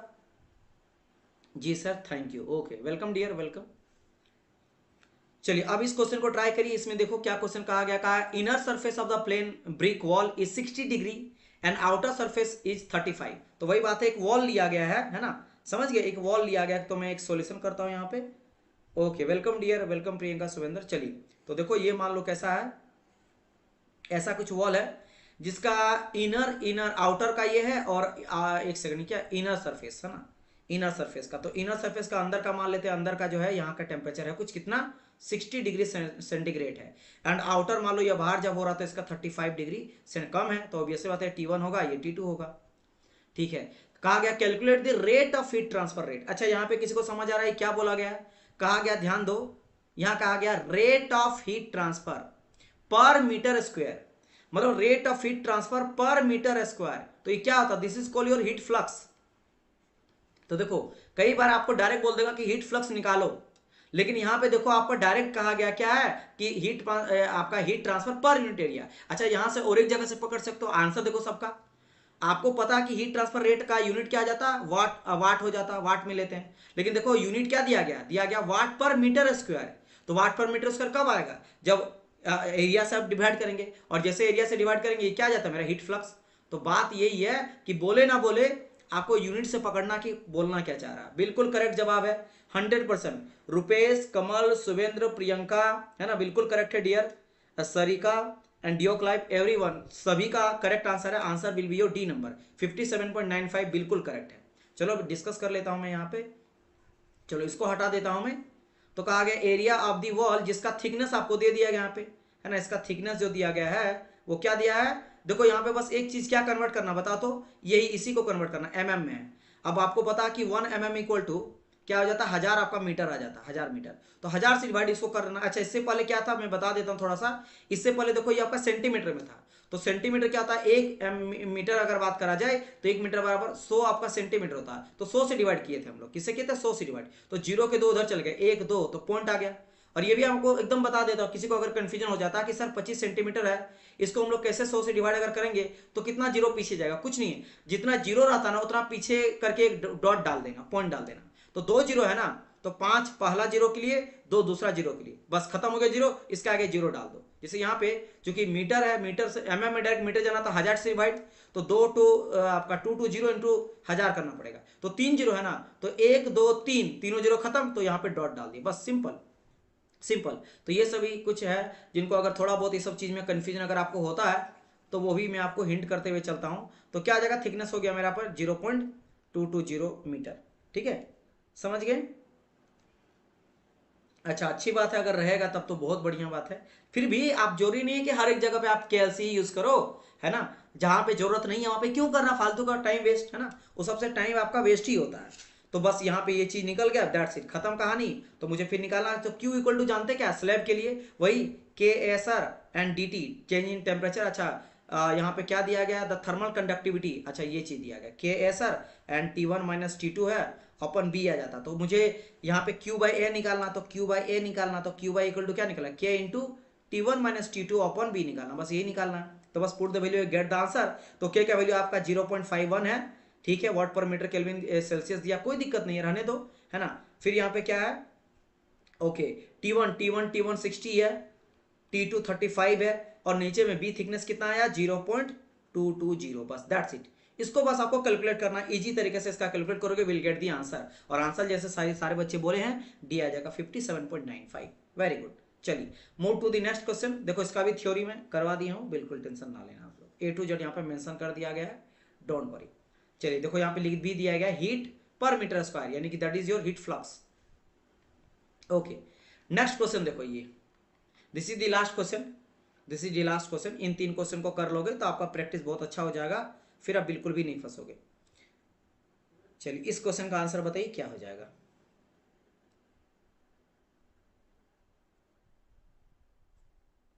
इस बार कहा गया फर्नेस है। फर्नेस मीन्स चूल्हा जैसा। अब वो चीज़ में आप खाना पका रहे हो या फिर उस चीज़ में मेटल का कोई काम हो रहा है, एलॉय का कुछ काम कर रहा है, तो कह रहा कि फर्नेस है made of brick, red brick. अब भाई ब्रिक हम लोग ये फर्नेस ब्रिक लगाया जाता है ना, एडियाबेटिक जैसा, जो हीट को ट्रेवल नहीं करता था कि ज़्यादा देर तक गर्म रहे। तो रेड ब्रिक है जिसका वॉल का थिकनेस आपका है 0.5 है ना। तो मान लेते हैं ऐसा कुछ है जिसका 0.5 मीटर का क्या है वॉल का थिकनेस है, एक ये दिया गया है। एंड दी थर्मल कंडक्टिविटी, इसका के का वैल्यू इसका दिया गया, के का वैल्यू कितना दिया है 0.7 वाट पर metre kelvin. And for the same heat loss, अच्छा हीट लॉस सेम हो रहा है and the same temperature drop, ठीक है। This can be replace by a layer of क्या बोला गया है, डायोटोमेटिक अर्थ मटेरियल। तो एक दूसरा मटेरियल है जिसका कहा गया कि इन दोनों में दो चीज कॉमन है, दोनों का हीट लॉस तो सेम है। क्या है मेरा हीट लॉस, भाई हीट लॉस रहे या फिर हीट ट्रांसफर रहे वो आपका सेम दिया गया। तो क्यू जो है रेट ऑफ हीट ट्रांसफर वो सेम बोला है। और क्या बोला गया है टेम्परेचर ड्रॉप, यानी कि डेल्टी बोलो या डीटी बोलो, ये भी आपका सेम है, इसका जितना है इसका इतना, दोनों का सेम है, ये दो चीज सेम तो कहा गया, रिप्लेस करा गया। और इसका थर्मल कंडक्टिविटी भी दिया गया है, पॉइंट आपका 14 वॉट पर मीटर केल्विन। एंड कहा गया then the and the thickness, तो आपको यहाँ पे थिकनेस ही निकालना है कि तो इसका थिकनेस क्या आ जाएगा। तो इसका थिकनेस डी डॉट बोल देता हूँ, D dot equal to, sorry क्या मैं बोल रहा हूँ, टी डॉट इक्वल टू क्या आ जाएगा ये निकालना है। क्या बात है, वेरी नाइस। एक सेकेंड, आंसर आंसर आंसर यहाँ पे 14 बोल रहे हैं ना, देखो आंसर तो इसका बी होगा, दैट इज करेक्ट है ना। Very good very good very good very good. तो यहाँ पे बिल्कुल करेक्ट है। प्रियंका का सबसे पहले करेक्ट आंसर आया था, सेकंड नंबर में सुलभ शक्ति, थर्ड में आया था शुभेंद्र का। ये 3 बच्चे हैं जो सबसे पहले आंसर दिए। फिर कमल आपका बिल्कुल करेक्ट है डियर, सुजीत आपका भी है, डियोक लाइफ, चंदन, सरिका एंड आशा सबका करेक्ट है। चलिए ये है कंडीशन है। अब क्या करते हैं हम लोग सॉल्यूशन करते हैं, पेन में थोड़ा ले लेता हूँ। तो क्या करेंगे डियर, कुछ नहीं भाई साहब, अगर बोल दिया है कि हीट ट्रांसफर रेट सेम है या हीट लॉस सेम है तो मैं बोल सकता हूँ ना क्यू जो भी आपका ब्रिक का है ना, ब्रिक में बी से लिख देता हूँ इक्वल टू क्यू जो है आपका डायमेट्रिक डी, इसको लिख देता हूँ। हीट ट्रांसफर रेट सेम है और हीट ट्रांसफर रेट के केस में क्या आ जाता है वही है sir, K A change in temperature D T upon B thickness. ये आपका ब्रिक के लिए आ गया, पूरा का पूरा ब्रिक के लिए। और वही सेम चीज है K A D T upon B किसके लिए, डायटोमिक के लिए। लेकिन यहाँ पे कुछ कुछ चीजें कॉमन और बोला गया था, जैसे कि क्या है कि सर कहा गया था चेंज इन टेम्परेचर, तो डी टी यहाँ से कट कर दो।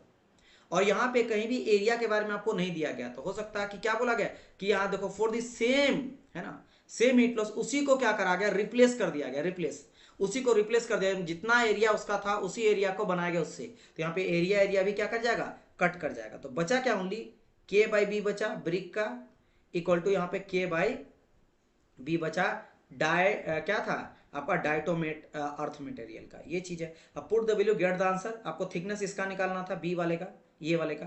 तो के आपका यहाँ पे दिया गया ना, कितना दिया 0.7, तो इसके जगह में 0.7 वैल्यू पुट कर दो। नीचे में अगर बी का बात करा जाए तो 0.5 है, तो 0.5 वैल्यू पे क्या कर दिए मैंने पुट कर दिया।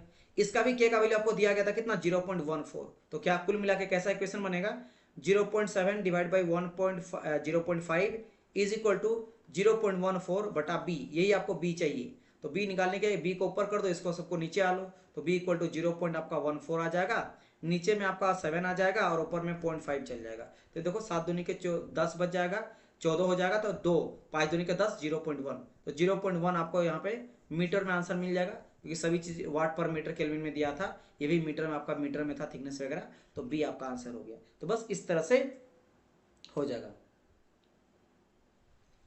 यस हाँ बिल्कुल, थर्मल रेजिस्टेंस भी सेम है, आप ये बोल सकते हो। थर्मल कंडक्टिविटी बेसिकली थर्मल यहाँ पे देखो थर्मल रेजिस्टेंस तो सेम नहीं बोल सकते हो डियर, वो नहीं सेम बोल सकते, वो अलग अलग है ना। अगर थर्मल कंडक्टिविटी जो हीट को कंडक्ट कर रहा है वो अलग अलग दिया गया है, तो मान लो किसी में हीट रोक भी रहा अगर कम, तो वो सब में दोनों में अलग अलग होगा। दोनों का हीट लॉस का कहने का मतलब क्या है, जो हीट रेट कर रहा है जिस रेट से है ना, हीट लॉस मतलब कि हीट ट्रांसफर रेट का बात कर रहा है, कितना हीट पर यूनिट टाइम पे जो जगह है, जितना टाइम पे ये कुछ हीट को लॉस कर रहा है एक पर्टिकुलर टाइम पे, मान लो 1 घंटा में इतना वाट ऑफ हीट को अगर ये लॉस कर रहा है तो ये भी उतना ही कर रहा है। है ना, ये दिया गया था। तो टाइम भी उसका सेम दिया गया था, और दोनों का यहाँ पे क्या कहा था, dt, यानी कि change in the temperature drop है।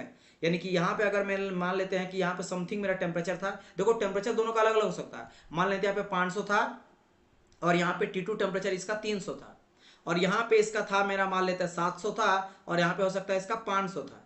अंतर सेम है, समझ रहे हो ना, ड्रॉप सेम है। देखो 700 माइनस 500 200 का ड्रॉप, और यहाँ पे 500 माइनस 300 200 का ड्रॉप, तो ड्रॉप सेम है, समझ गए, ये आपको समझना पड़ेगा। तो आपका टेम्परेचर ड्रॉप सेम है, और हीट लॉस यानी हीट ट्रांसफर रेट जो है ना वो आपका सेम दिया गया था। तो ये हम लोग यहाँ पे बेसिकली ये पता चल गया कि भाई हीट लॉस बोलो, हीट लॉस बेसिकली क्या है, जितना हीट मेरा लूज किया, भाई कोई चीज ठंडा हो रहा है तो उसका थर्मल कंडक्टिविटी में जैसे बोलूंगा मेरा इंजन बहुत जल्दी ठंडा हो जाता है ना। क्यों ठंडा हो रहा है, क्योंकि हीट ट्रांसफर रेट ज्यादा, तो हीट ही तो लॉस किया, तभी ना वो ठंडा हुआ। तो बस वही तो मुझे चाहिए, है ना। तो वो चीज हम लोग इक्वेट करके और वहां से हम लोग इक्वेशन को निकाले, और इस तरह से आप लोग का आंसर यहाँ पे मिल गया। क्लियर माई पॉइंट और नॉट, चलिए वेरी नाइस। तो यहां से अगर आपको ये सारी चीज समझ में आ गया है तो बात करते हैं हम लोग अब थ्योरी का। चलिए क्लियर,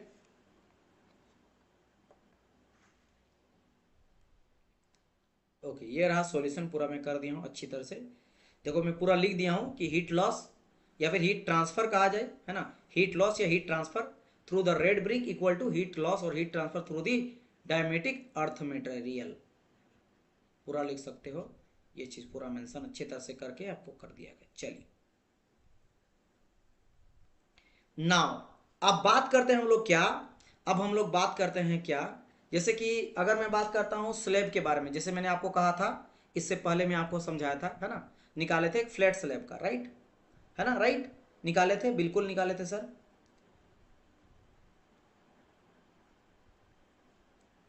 हाँ I know that, double double मेरा वर्क हो गया, इसीलिए ना समटाइम कभी क्या होता है, जैसे मैं आज भी बता रहा हूँ, आप लोग का क्लास मुझे लेना था कब से, 8:30 से, और टाइम क्यों लगा, यही सब रीजन की वजह से ना, मुझे क्लास को बनाने में बहुत ज़्यादा मेहनत लग जाता, टाइम भी लग जाता, लेकिन कोई दिक्कत नहीं है। मोस्ट ऑफ द पॉइंट ये है, मतलब सबसे इम्पोर्टेंट बात ये है कि अगर आपका प्रिपरेशन अच्छा हो जाता है, आपको जॉब लग जाता है ना, तो मेन वो खुशी जो होता है वो सबसे अच्छा होता है, और उसी के लिए इतना मेहनत किया जा रहा है, और कोई बात नहीं है, ठीक है। चलिए पढ़ें आगे, तो बताइए। हम लोग स्लेब के बारे में देखे थे, है ना, हम लोग heat transfer through a slab देखे थे, लेकिन अब हम लोग बात करेंगे कंपोजिट स्लेब का। अब हम लोग क्या बात करेंगे, कंपोजिट स्लेब का। हम लोग सिर्फ एक स्लेब के बारे में बात किए थे, जिसका मैंने क्या कहा था, Q इक्वल टू वही आता K A change in temperature dt and divide by B, जिसे हम लोग देखे थे किसके केस में, हम लोग देखे थे लाइक आपका हीट रेजिस्टेंस, थर्मल रेजिस्टेंस के बेसिस पे। तो क्या थे, Q इक्वल टू हम लोग किए थे क्या, dt था, और नीचे में b बाई के ए कर दिए थे, और यही आपका के ए क्या बन गया था, b बाई के ए बन गया था आपका RTH। तो डायरेक्ट हम लोग क्या किए थे कि Q equal to dt upon RTH से इसको रिप्लेस कर सकते हैं, और ये रिप्लेस किसके साथ किया जाता है, जैसे मैं कहा था इलेक्ट्रिकल एनालॉगी के साथ हम लोग यहाँ पे रिप्लेस कर दिए थे, है ना। चलिए तो सेम अब हम लोग क्या देखेंगे, अब बात करेंगे कंपोजिट का। उसी तरह का स्लेब अगर 2 जोड़ दिया जाए तो, या 3 जोड़ दिया जाए तो, या 4 या 5, जितना जोड़ दिया जाए, जैसे कि एनिमेशन में यहाँ पे देख सकते हो कि यहाँ पे एक रेड कलर का है नजर आ रहा है, एक पहला, है ना, एक रेड है, फिर बीच में आपको एक ग्रीन आपको नजर आ रहा है, एक येलो भी है, एक आपका येलो भी है ना, एक येलोस भी है, फिर आपका एक आपका ग्रीन कलर का भी है, और लास्ट में आपका ब्लू भी है। तो बेसिकली यहाँ पे 4 स्लेब को जोड़ दिया गया है। तो अगर इस तरह स्लेब को जोड़ेंगे तो सर हम कैसे निकालेंगे हीट ट्रांसफर रेट, है ना। तो अब बात करेंगे क्या कि कंडक्शन, और कंडक्शन वो ऑब्वियसली बात है सब आपस में कनेक्टेड है। तो यहाँ पे लेडीज वाइब्रेशन के थ्रू या मेटल वगैरह तो फ्री इलेक्ट्रॉन के थ्रू मेरा हीट ट्रांसफर करेगा। तो चलिए डिस्कस करते हैं कि कंडक्शन हीट ट्रांसफर, है ना, heat transfer through a composite slab, जब एक स्लेब नहीं कई सारा स्लेब को आप जोड़ दोगे। अब देखो इसके लिए मैं 2 केस लिया हूं, एक आ गया मेरा सीरीज वाला, और एक मैं लिया हूं यहाँ पे पैरेलल वाला। अब ऐसा क्यों मैं लिया हूं, क्योंकि हो सकता है आप जोड़ने का तरीका अलग रहेगा, कंपोजिट स्लेब है ना, तो हो सकता है कि क्या करोगे कि आप ऐसे ऐसे जोड़ोगे, जैसे मैं अगर समझाऊं आपको कि ये समझना, मेरे पास एक डायरी है, ये एक है, अब मैं इसको लिया और मेरा एक आईपैड है, अब मैं इसके ऊपर ऐसे करके डाल दिया, तो ऐसे भी जोड़ सकते हैं, तो ये सीरीज हो गया, है ना। सीरीज और पैरेलल तो आप जानते होंगे, है ना, ऐसे जोड़ दिया तो सीरीज हो गया, ऐसे जोड़ते जा रहे हैं 1 बाई 1 करके 1 करके। और दूसरा मैं कर सकता हूँ ऐसे करके जोड़ सकता हूँ, ऐसे करके जोड़ सकता हूँ, तो ये कहलाएगा फिर मेरा पैरेलल। समझ गए? तो जैसे देखो यहाँ पे समझा गया ना, ये मेरा सीरीज रहा, ये रहा पहला, फिर दूसरा जोड़ दिए, फिर तीसरा जोड़ दिए, ऐसे करके। तो this is your series, 1 by 1 करके जोड़ रहे हैं। और दूसरा तरीका है मेरा पैरेलल का है, मतलब ये एक जोड़े, फिर उसके नीचे और एक जोड़ दे, फिर इसके नीचे और एक जोड़ दे। जैसे यहाँ पे देख सकते हो, एक आपका ऊपर में ब्लू है, फिर वही वाला सेम चीज है, बस उसको क्या पैरेलली यहाँ पे जोड़ दिया गया है। तो क्या दोनों के वजह से चेंज मेरा आता है। अगर चेंज आता है तो कैसे निकालेंगे, इन सब के बारे में डिस्कस करेंगे। चलिए डिस्कस करना है, क्योंकि यहाँ पे बेसिकली जो है ना, हम लोग जो यूज करते हैं इलेक्ट्रिकल में भी, इलेक्ट्रिकल रहे या मैथ वगैरह रहे, जब आता है ना कि भाई जब सीरीज में कोई चीज़ है तो सीरीज में किसी चीज़ को कैसे निकालते हैं, है ना।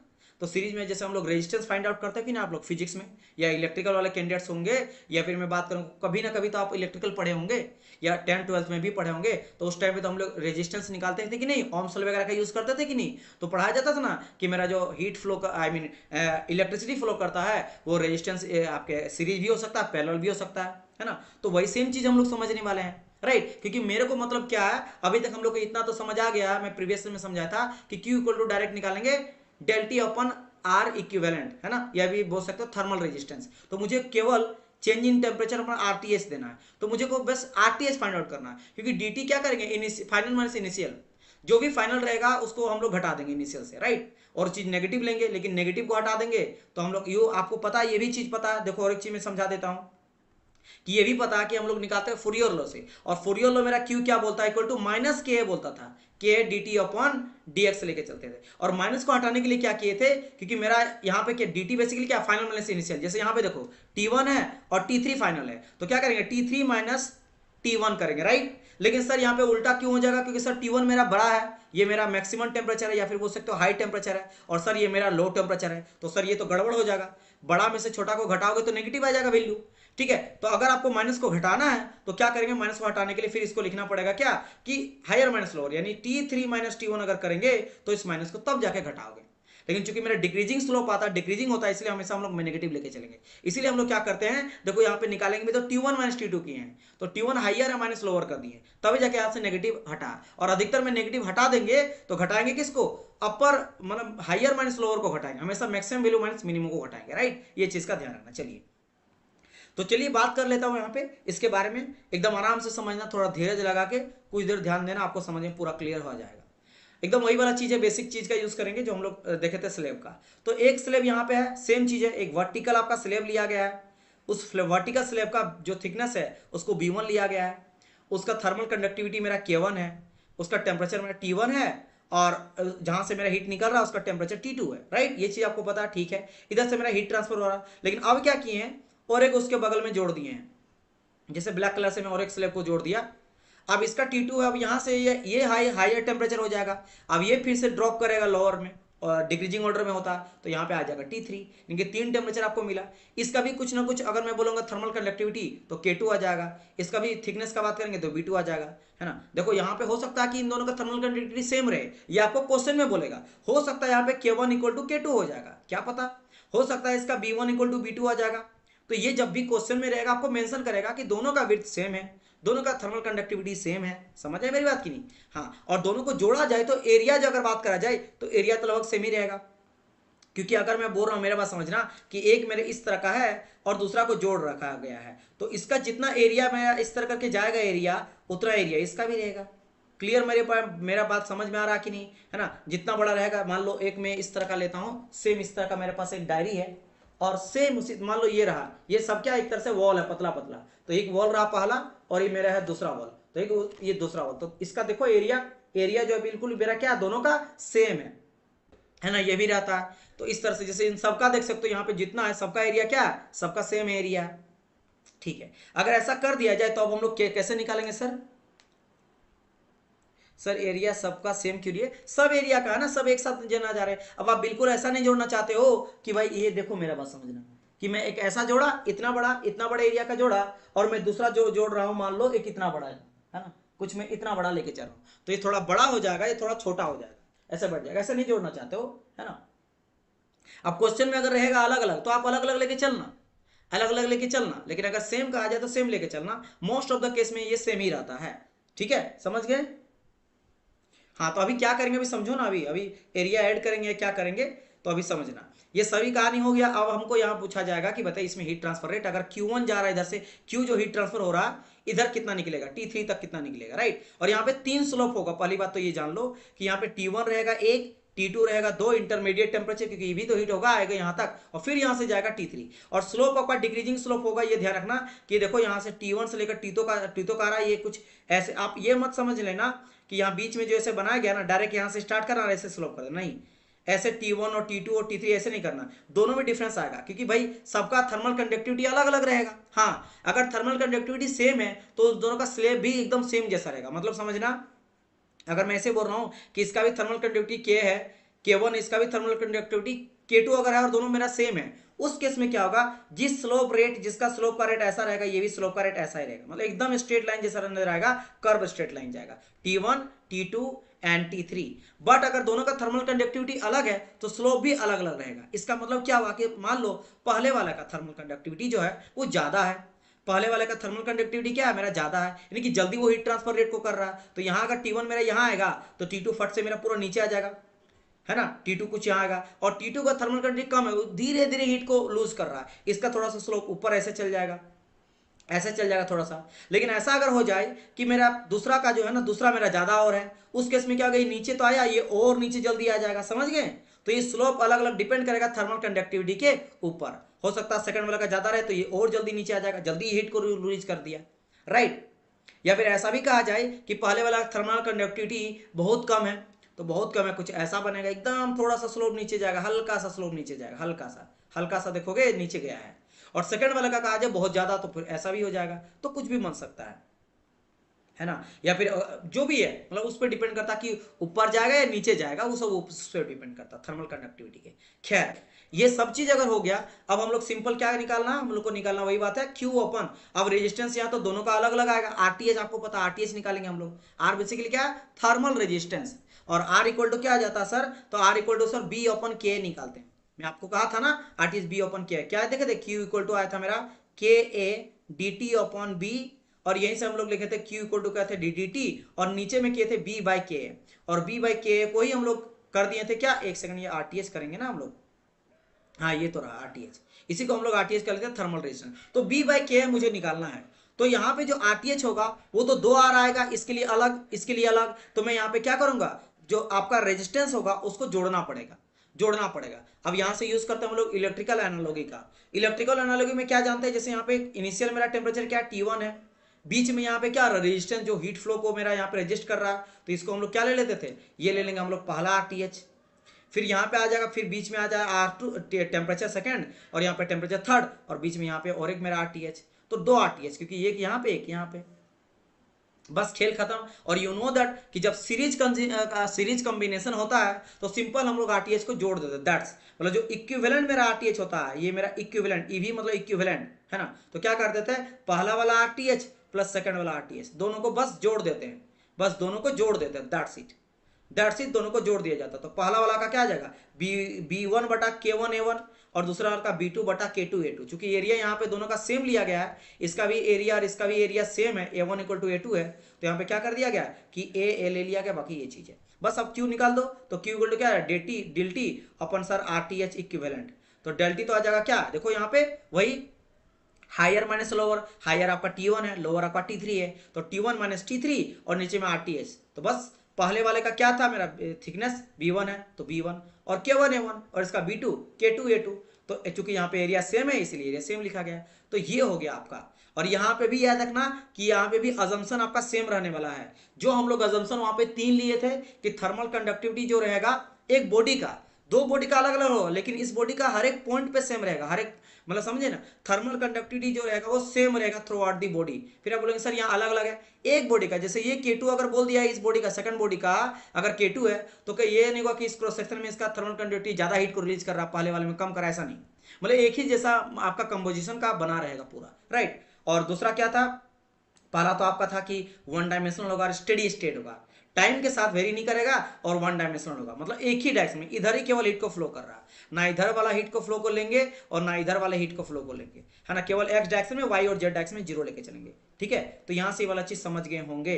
This is the heat transfer rate for composite slab, है ना, heat transfer rate for composite slab के लिए ये आपका देखने को मिलेगा इन एक्स डायरेक्शन में। यहाँ भी यूनिडायरेक्शनल है तो एक ही डायरेक्शन लेके चल रहे हैं, एक्स डायरेक्शन अगर मान के चलोगे तो आपका क्यू एक्स इक्वल टू ये निकल गया कंपोजिट स्लैब के लिए, कंपोजिट स्लैब के लिए। चलिए अब ये हो गया सीरीज के लिए, लेकिन यहीं अगर बात करता हूं मैं पैरेलल का तो ये रहा ऊपर में पहला वाला, इसका भी थर्मल कंडक्टिविटी मान लेते के है, K1 है, नीचे वाला का मान लेते थर्मल कंडक्टिविटी K2 है। इसका टेम्परेचर बात करेंगे, इस साइड में आपका T1 है और इस साइड में आपका T2 है ना। अब यहाँ पे जब इस तरह करके जोड़ोगे तो आपका क्या होगा, थिकनेस तो सेम रहेगा। अगर एक समान का सबको जोड़ रहे हो तो यहाँ पे थिकनेस, हाँ यहाँ पे एरिया अलग अलग हो सकता है। अब बोलेंगे सर यहाँ पे एरिया क्यों अलग सकता है, जैसे एनिमेशन देखो ग्रीन वाला बीच में ज्यादा थिकनेस उसका नजर आ रहा है, जिस तरह इस तरह समझना, ये इतना थिकनेस का है पहला, है ना। जैसे अगर मैं एनिमेशन के जैसा ही समझाऊं, कुछ ऐसा है, ऐसा है, ऐसा कुछ ऐसा है, ऐसा है, इसका थिकनेस मात्र इतना ही है। ये मैं पहला वाला एक को जोड़ा, ये पहला जोड़ा, और उसको मैं काम करता हूँ कलर कर देता हूँ मान लो रेड कलर से, ये रेड कलर का है। अब मैं दूसरा थिकनेस को लिया, है ना, क्या मैं लिया, दूसरा को लिया, तो दिस इज माई सेकेंड। इसका थिकनेस देखो थोड़ा सा बड़ा है ना, इसका थोड़ा बड़ा आपका एरिया है, तो ऑब्वियसली बात है इसके एरिया A1 होगा तो इसका एरिया क्या होगा, A2 होगा। समझ गए। उसी तरह और भी एरिया अलग अलग हो सकता है, लेकिन थिकनेस का बात करेंगे तो थिकनेस तो सबका B अगर लिए हैं तो सबका B रहेगा, राइट। ये चीज है। अब यहाँ पे भी आपको सेम चीज है कि आपको लगाना क्या है, हीट ट्रांसफर रेट, मतलब simple Q equal to sir del T upon RTH, सबका याद रखना। ये चीज हम लोग स्लैब का, जब फ्लैट स्लैब देखे थे वो भी मेरा क्या था, Q equal to del T upon RTH ही था, बस RTH की जगह में वहां पर क्या था बताओ, याद करो, तो सर B अपन K था, तो B अपन K और ऊपर में क्या था, डेल T था। बस इसी को अगर उस फॉर्म में लिखना चाहोगे तो Q इक्वल टू क्या आ जाएगा, K ऊपर चल जाएगा तो बन जाएगा मेरा KADT अपन B। तो बेसिकली आया क्या, Q इक्वल टू आपका डेल T अपन RTH यानी B अपन K है। यही आपको ध्यान रखना, बस आपको RTH निकालना, उसको वैल्यू नीचे में डाल देना और ऊपर में टेम्परेचर का डिफरेंस, दैट्स इट, खत्म। तो मुझे बस यहाँ पे पता लगाना कि सर इसका RTH क्या होगा जब मेरा सीरीज पैरेलल में जोड़ा जाएगा। तो फिर से वही इलेक्ट्रिकल सिस्टम का यूज करो, तो यहाँ पे हम लोग क्या यूज किए हैं, इलेक्ट्रिकल एनालॉगी सिस्टम का यूज किए हैं। तो अगर मैं बात करता हूं कैसे हम लोग लिखते थे, अगर आप लोग को थोड़ा बहुत भी याद होगा 8, 9, 10 में, तो हम लोग पढ़ते कि इधर से आ रहा सर एक वोल्टेज डिफरेंस लेके चलते थे, तो उसमें आ जाएगा टेम्परेचर यहाँ पे T1 और फाइनल हो रहा है यहाँ पे T2, एंड यहाँ पे बीच में 2 है, तो एक मेरा ऊपर से गया रेजिस्टेंस और एक मेरा नीचे से गया, तो 2 लेके चलते थे। इधर भी RTH इधर भी RTH, क्योंकि वहां पे रेजिस्टेंस लेते हैं इलेक्ट्रिकल में, ये थर्मल रेजिस्टेंस आ गया। और रेजिस्टेंस मुझे क्या पता B/K है, जब B इस तरह का रहेगा B/K लेके चलेंगे, तो यहाँ पे B सेम है तो B ऊपर में सेम है, और दोनों का थर्मल कंडक्टिविटी अलग अलग क्या है और एरिया भी अलग है, सेम चीज यहाँ पे भी है। और निकालते क्या, इक्विवेलेंट, तो this is your equivalent resistance.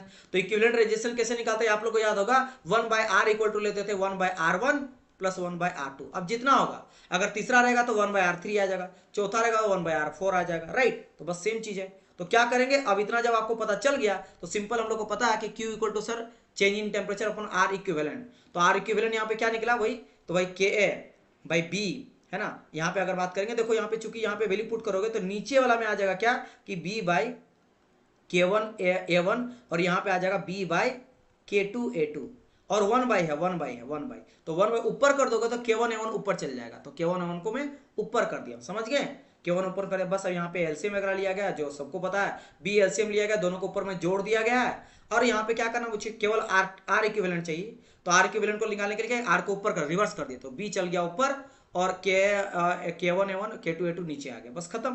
तो ये मेरा निकल गया क्या, इक्विवेलेंट थर्मल रेजिस्टेंस। तो बस इसी को वैल्यू नीचे हम लोग वैल्यू पुट कर दिए, है ना, और ऊपर में जो था वो तो था ही टेम्परेचर डिफरेंस, दैट्स इट। तो this is the heat transfer rate in case of parallel composite slab, और this is the heat transfer rate in case of series composite slab. तो ये हो गया दोनों का केस, दोनों का केस। इतना क्लियर हो गया।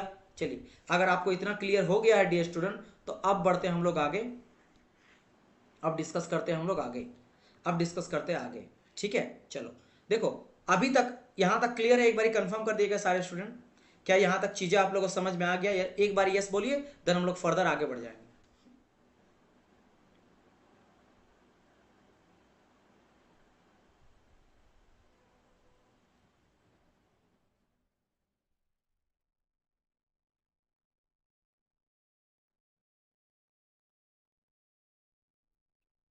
Yes clear, very nice. चलिए ओके, यहां तक क्लियर हो गया, तो बढ़ते हैं अब आगे। देखो जैसे कि अभी तक हम लोग को पता है, जैसे फ्लैट स्लैब का फिर से याद करो, है ना, फ्लैट स्लैब का हीट ट्रांसफर रेट थोड़ी सबसे पहले जब हम लोग देखे थे क्या देखे थे वही, sir Q x x direction में जा रहा था तो सर निकाले थे के है डी टी अपन डी एक्स, है ना, डी टी अपन डी एक्स लिखे थे, इसको तोड़ दिए थे, क्या होता था मेरा T two minus T one, वही देखो T two minus T one, क्योंकि हम लोग हमेशा फाइनल माइनस इनिशियल लेके चलते हैं, क्योंकि डिग्री जो ऑर्डर है तो यहाँ पे माइनस लेके चलना पड़ेगा, है ना, क्योंकि ये तो मेरा नेगेटिव है ना, ये मान लो ये 10 है तो 5 है, तो 5 माइनस 10 तो माइनस आएगा, तो यहाँ पे T one minus T two करेंगे तब नेगेटिव मेरा हट जाता था। और वहीं से हम लोग ये भी देखे थे जो मैंने बात किया कि Q X equal to change in temperature पर आर टी एच केवल चाहिए, आर टी एच वही कंपेयर किए थे इलेक्ट्रिकल एनालॉजी से, जो current equal to change in voltage upon या फिर पोटेंशियल डिफरेंस अपॉन रेजिस्टेंस आता है, यही सब लोग देखे थे। यहाँ पे क्या किए थे भाई, टेम्परेचर है तो टेम्परेचर को ऊपर में रखो और सबको नीचे कर दो, तो एल अपन क्या है, तो एल अपन क्या है, एल यहाँ पे क्या है, मैं यहाँ पे बस एल चेंज कर दिया हूँ, ये हम लोग बी लेके चलते हैं, आप यहाँ पे बी के भी लेके चल सकते हो, लेकिन समटाइम एल बोलेगा लेंथ कि स्लैब ऑफ एल लेंथ, तो एल लो बी बोलो बात एक ही है, तो एल लेंथ लेके चलो तो एल बाय क्या आ जाएगा, तो एल बाय क्या आ गया, दिस इज दी आरटीएच यानी कि thermal resistance for the flat slab. अब यहाँ पे बात करेंगे होलो सिलेंडर का क्या आ जाएगा मेरा, और साथ ही साथ देन बात करेंगे होलो स्फीयर का। तो पहले बात करते हैं हीट ट्रांसफर रेट मेरा क्या आ जाएगा होलो सिलेंडर का। सबसे पहले अभी तक देखो हम लोग क्या पढ़ चुके हैं, फ्लैट स्लैब का पढ़ चुके हैं, फ्लैट स्लैब पढ़ चुके हैं, फिर हम लोग कंपोजिट स्लैब का भी पढ़ चुके हैं, चाहे वो मेरा सीरीज रहे या फिर मेरा पैरेलल रहे, राइट, ये दोनों देख चुके हैं। अब बात करने वाले हैं होलो का, जैसे सिलेंड्रिकल का। अब सिलेंड्रिकल में भी क्या आता है, एक आ जाता होलो वाला, बीच में खाली रहता है जैसे पाइप, जो पाइप होता है सिलेंड्रिकल, ये होलो सिलेंडर बोलो या फिर पाइप बोलो, उसमें भी तो मान लो अंदर में कोई गैस फ्लो कर रहा है ना, कोई मेरा गैस फ्लो कर रहा है, अब वो कितना मेरा हीट को ठंडा कर पा रहा है, मतलब हो सकता है कि मैं ये चाहता हूं कि हीट फ्लो मेरा ना करे, हम लोग क्या चाहते हैं कि मेरा हीट फ्लो ना करे। मान लो आप इस तरह से गैस पाइप होता है ना, जैसे आपके घर में, जैसे मान लो मैं जहां रहता हूं वहां पे क्या होता है कि घर घर तक क्या आ जाता है, इलेक्ट्रिक जो इंडियन ऑयल है उसके थ्रू से गैस पहुंचा जाता है, किचन तक गवर्नमेंट का गैस आ रहा है, आप उसको पे करो जो भी पे करना है, तो यहाँ पे गैस आ रही है, या फिर मान लेते हैं कि ऑयल वगैरह बहुत सारे, अगर बात करेंगे पेट्रोल पंप हो गया और कई सारे अदर जगहों पे क्या होता है, यहाँ इसके थ्रू से मेरा गैसेस पास करता है, अलग अलग तरह का ऑयल पास करता है, तो आप चाहते हो कि ऑयल मेरा ठंडा भी ना हो गर्म भी ना हो, तो आप इंसुलेटिंग मटेरियल लगाओगे, तो पता तो करना पड़ेगा ना हीट ट्रांसफर रेट आखिर इसका कितना है, कितना, ये तो पता करना पड़ेगा, नहीं तो जम जाएगा ना, ठंडा के दिन में भेजोगे हीट जो भी गर्म करके आप थोड़ा, क्योंकि थोड़ा गर्म आप डालोगे ही डालोगे,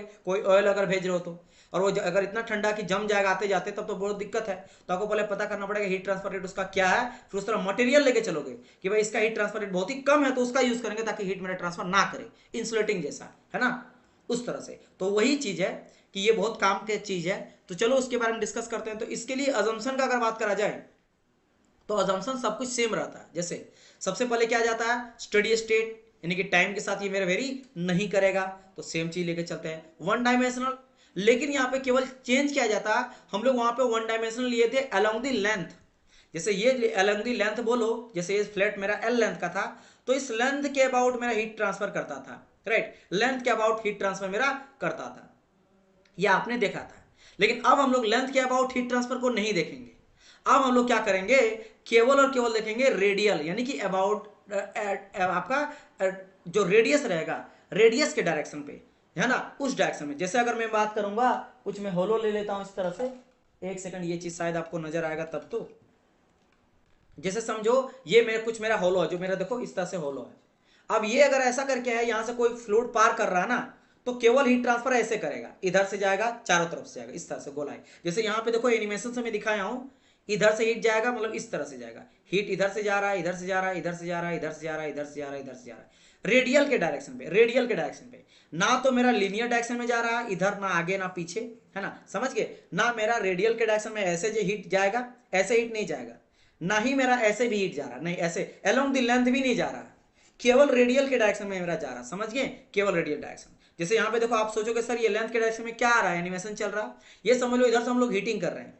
इधर से क्या कर रहे हैं, हीट प्रोवाइड कर रहे हैं, तो हीट अगर प्रोवाइड कर, देखो आगे से हीट मेरा नहीं निकल रहा, आगे से हीट निकल रहा है, आगे से हीट सर नहीं निकल रहा, नहीं निकल रहा, नहीं हीट किधर निकला, एक तो ऊपर की ओर जा रहा है, इधर भी आ रहा है, ये भी जो बाहर निकल रहा है ये बाहर होकर सीधा जा रहा है रेडियल, ये भी आपको दिख नहीं रहा, आपके डायरेक्शन में जा रहा है, मतलब ऐसे ऐसे इधर जा रहा है, ऐसे इधर जा रहा है, समझ गए, देखो जैसे यहाँ पे समझा गया, इसके अबाउट चारों तरफ जाएगा, इस तरह से। तो रेडियल डायरेक्शन में अलोंग दी रेडियस है ना, not along the length, length के अलोंग मेरा हीट नहीं निकलेगा। तो ये भी मेरा केवल एक ही डायरेक्शन में लेके चलते हैं। अच्छा यहाँ पे आपका रहेगा क्वेश्चन, क्या रियल लाइफ में सर ऐसा होता है? रियल लाइफ में ऐसा नहीं होता है। रियल लाइफ में अगर बात करा जाए, हाँ अगर रियल लाइफ में बात करा जाए तो हर एक डायरेक्शन से निकल, लेकिन हम लोग स्टडी करने के लिए वन डायमेंशनल लेके चलते हैं। जैसे यहाँ पे भी देख सकते हो, यहाँ पे भी उस तरह समझा गया, इधर से अगर हिट हो रहा तो देखो इधर से जा रहा है, इधर से जा रहा है, इधर से जा रहा है। ये मतलब समझ रहे हो ना, ये आपको लग रहा होगा कि सर ये मेरा अलोंग द लेंथ जा रहा, नहीं, मतलब अगर मैं ऐसे भी कोई ऑब्जेक्ट लेके चलता हूँ छोटा सा, तो ये ऐसे ऐसे करके निकल रहा है, ऐसे ऐसे करके, समझ गए? अलोंग द रेडियस, इसके रेडियस के अलोंग ही निकल रहा है केवल, समझ गए? चलिए अगर इतना समझ गए, और फिर आपका कहा गया है, तो अगर मैं यहाँ पे बात कर लेता हूँ, क्या देखो इसके लिए क्या क्या कंडीशन लिया गया है कि मान लो इस तरह करके कोई होलो इस तरह करके है, इसका दो रेडियस मुझे लेना पड़ेगा। एक लेना पड़ेगा कि इनर वाला, तो इनर वाला देखो लिया गया R1, जैसा अगर इस तरह रहेगा तो ये रहेगा R1, R1 क्या हो गया आपका? इनर रेडियस आ गया। और बाहर जो R2 है वो क्या हो गया? आउटर रेडियस आ गया। रेडियस तो पता मुझे करना ही पड़ेगा क्योंकि एरिया का जरूरत पड़ेगा। अच्छा, और यहाँ पे इनर में जो इनर आपका, क्योंकि मान लेते हैं ये मेरा ऐसा है और ऐसा है, तो अंदर में क्या हो रहा है? अंदर में सपोज करो मेरा ग्रीन कलर क्या है, मेरा कोई गैस फ्लो कर रहा है, तो यहाँ का टेम्परेचर समथिंग मेरा T1 होगा। और बाहर का अगर टेम्परेचर का बात करेंगे तो बाहर में अलग टेम्परेचर होगा, तो बाहर में टेम्परेचर मेरा T2 होगा। तो उसी तरह T1 अंदर का है, T2 मेरा इसका बाहर का है। और बाहर का टेम्परेचर ऑब्वियसली बात है लो टेम्परेचर रहेगा, क्योंकि अंदर का ही तो हीट मेरा, अंदर में लोग गैस फ्लो करवा रहे, फिर लिक्विड फ्लो करवा रहे, वो कितना ठंडा हीट को ट्रांसफर कर रहा है। तो अंदर का रहेगा हाई टेम्परेचर, बाहर का रहेगा low temperature. T1 is greater than T2, और इसका लंबाई ले लेते हैं L लंबाई। अगर इतना सब आपको पता है, और आपको यह भी पता है कि किसी भी एरिया के लिए, फॉर एनी एरिया, हम लोग को क्या पता है? एरिया क्या पता है? Area of exposure. तो एरिया का exposure according to their radius के अकॉर्डिंग निकालेंगे तो 2 पाई आर एल हो जाता, क्योंकि 2 पाई आर इंटू एल है ना, ये चीज क्या आ जाता? 2 पाई आर है ना, this is your 2 pi R circumference into L, L length है, एल लेंथ का, क्योंकि देखो यही केवल हीट नहीं निकाल रहा है। जैसे अगर मैं बोलूंगा इतना लंबा है, देखना समझो मेरी बात, एल क्यों लिए हैं? अगर मेरा इतना लंबा है तो यहां से भी हीट जा रहा है, इस इधर से भी हीट चारों तरफ से निकाल रहा है, यहां से भी हीट चारों तरफ से निकाल रहा है। जितना लंबा रहेगा है ना, जितना लंबा रहेगा वो चारों तरफ से हीट निकालते रहता है, अलोंग द लेंथ जा रहा है ना, तो हो गया ये 2 pi are into L, L जितना लंबाई मेरा ये रहेगा इंटू एल कर दिए। तो this is the area of exposure, जहां पे मेरा हीट जो है वो ट्रांसफर करेगा। चलिए इतना अगर आपको पता चल गया, दैट्स इट, खत्म कहानी। क्योंकि अब आपको क्या निकालना, वही निकालना Q by change in temperature upon RTH, RTH निकालना, राइट। अब बस इसको निकालने के लिए क्या करेंगे, पूरा मैं आपको इस फॉर्म में ले आ देता हूं है ना। तो सबसे पहले हम लोग वही फ्लैट का याद करेंगे, फ्लैट में से कन्वर्ट करके हम लोग निकालेंगे। देखो सबको उसी का यूज करेंगे। तो फ्लैट के लिए क्या मुझे पता है, फ्लैट के लिए फिर कोई स्लैब के लिए जो निकाले थे, फ्लैट स्लैब बोलो या स्लैब बोलो, स्लैब के लिए क्या जानते हैं? तो फ्लैट स्लैब के लिए में हम लोग जानते थे QX equal to minus sir KA DT upon DX, क्योंकि हम लोग क्या लिखे थे एक्स डायरेक्शन में, सर ये मेरा एक्स डायरेक्शन है तो एक्स डायरेक्शन में लेके चलते थे, राइट। QX एक छोटा सेक्शन से निकाले थे हम लोग, तो ये मेरा था एक स्लैब के लिए। यहाँ पे क्या आ रहे हैं, एक्स डायरेक्शन में ले रहे हैं, R के अबाउट ले रहे हैं, रेडियस के अबाउट ले रहे हैं, तो एक्स R से बस रिप्लेस हो जा रहा है, एक्स R से रिप्लेस हो गया। एक्स क्या करेंगे, R से रिप्लेस कर देंगे, तो वो एक्स डायरेक्शन लेके चले थे, अब R लेके चलेंगे, तो DR यहाँ भी R और R, समझ गए? ये चीज ले लिए। अच्छा अब ये चीज ले लिए, अब यहाँ पे क्या करना, एरिया के जगह में वैल्यू पुट कर। भाई थर्मल कंडक्टिविटी तो कोई एरिया कुछ भी रहे, अगर कोई लोहा का है अब उसको सिलेंड्रिकल का बना दो, रड बना दो, कुछ भी कर लो, वो तो थर्मल कंडक्टिविटी उतना ही रहेगा, तो के तो कांस्टेंट रहेगा।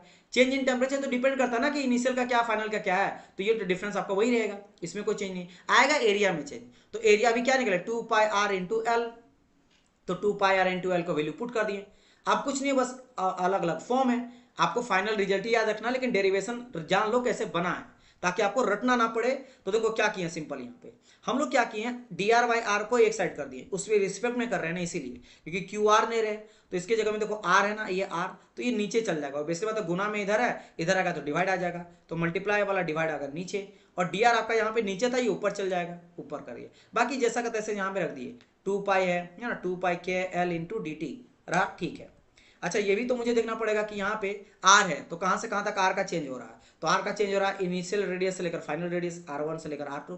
भाई इंटीग्रेशन लिमिट तो लगाएंगे, और टेम्परेचर का चेंज क्या रहा, T1 से लेकर T2 तक, बस लगा दी, माइनस को बाहर कर दिए।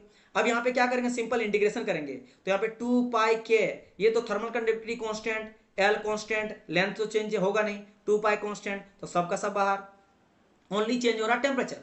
तो इंटीग्रेशन करेंगे upper limit by lower limit, upper limit मेरा T2 है, T2 माइनस T1 कर दिए, माइनस मेरा माइनस अभी भी है, और यहाँ भी अपर लिमिट लोअर लिमिट, तो आपको पता 1/r का या फिर 1/x का इंटीग्रेशन क्या आता है, log x आ जाता है ना, log x आ जाता है, तो 1/r का log r, upper limit by lower limit, same चीज को लगा दिया गया L R2 upper limit minus lower limit, और यहाँ देखो T2 माइनस T1 था, तो माइनस को हटाने के लिए क्या करेंगे, T1 माइनस T2 कर दिए, T1 को ऊपर इधर ले आए, माइनस आपका खत्म हो गया।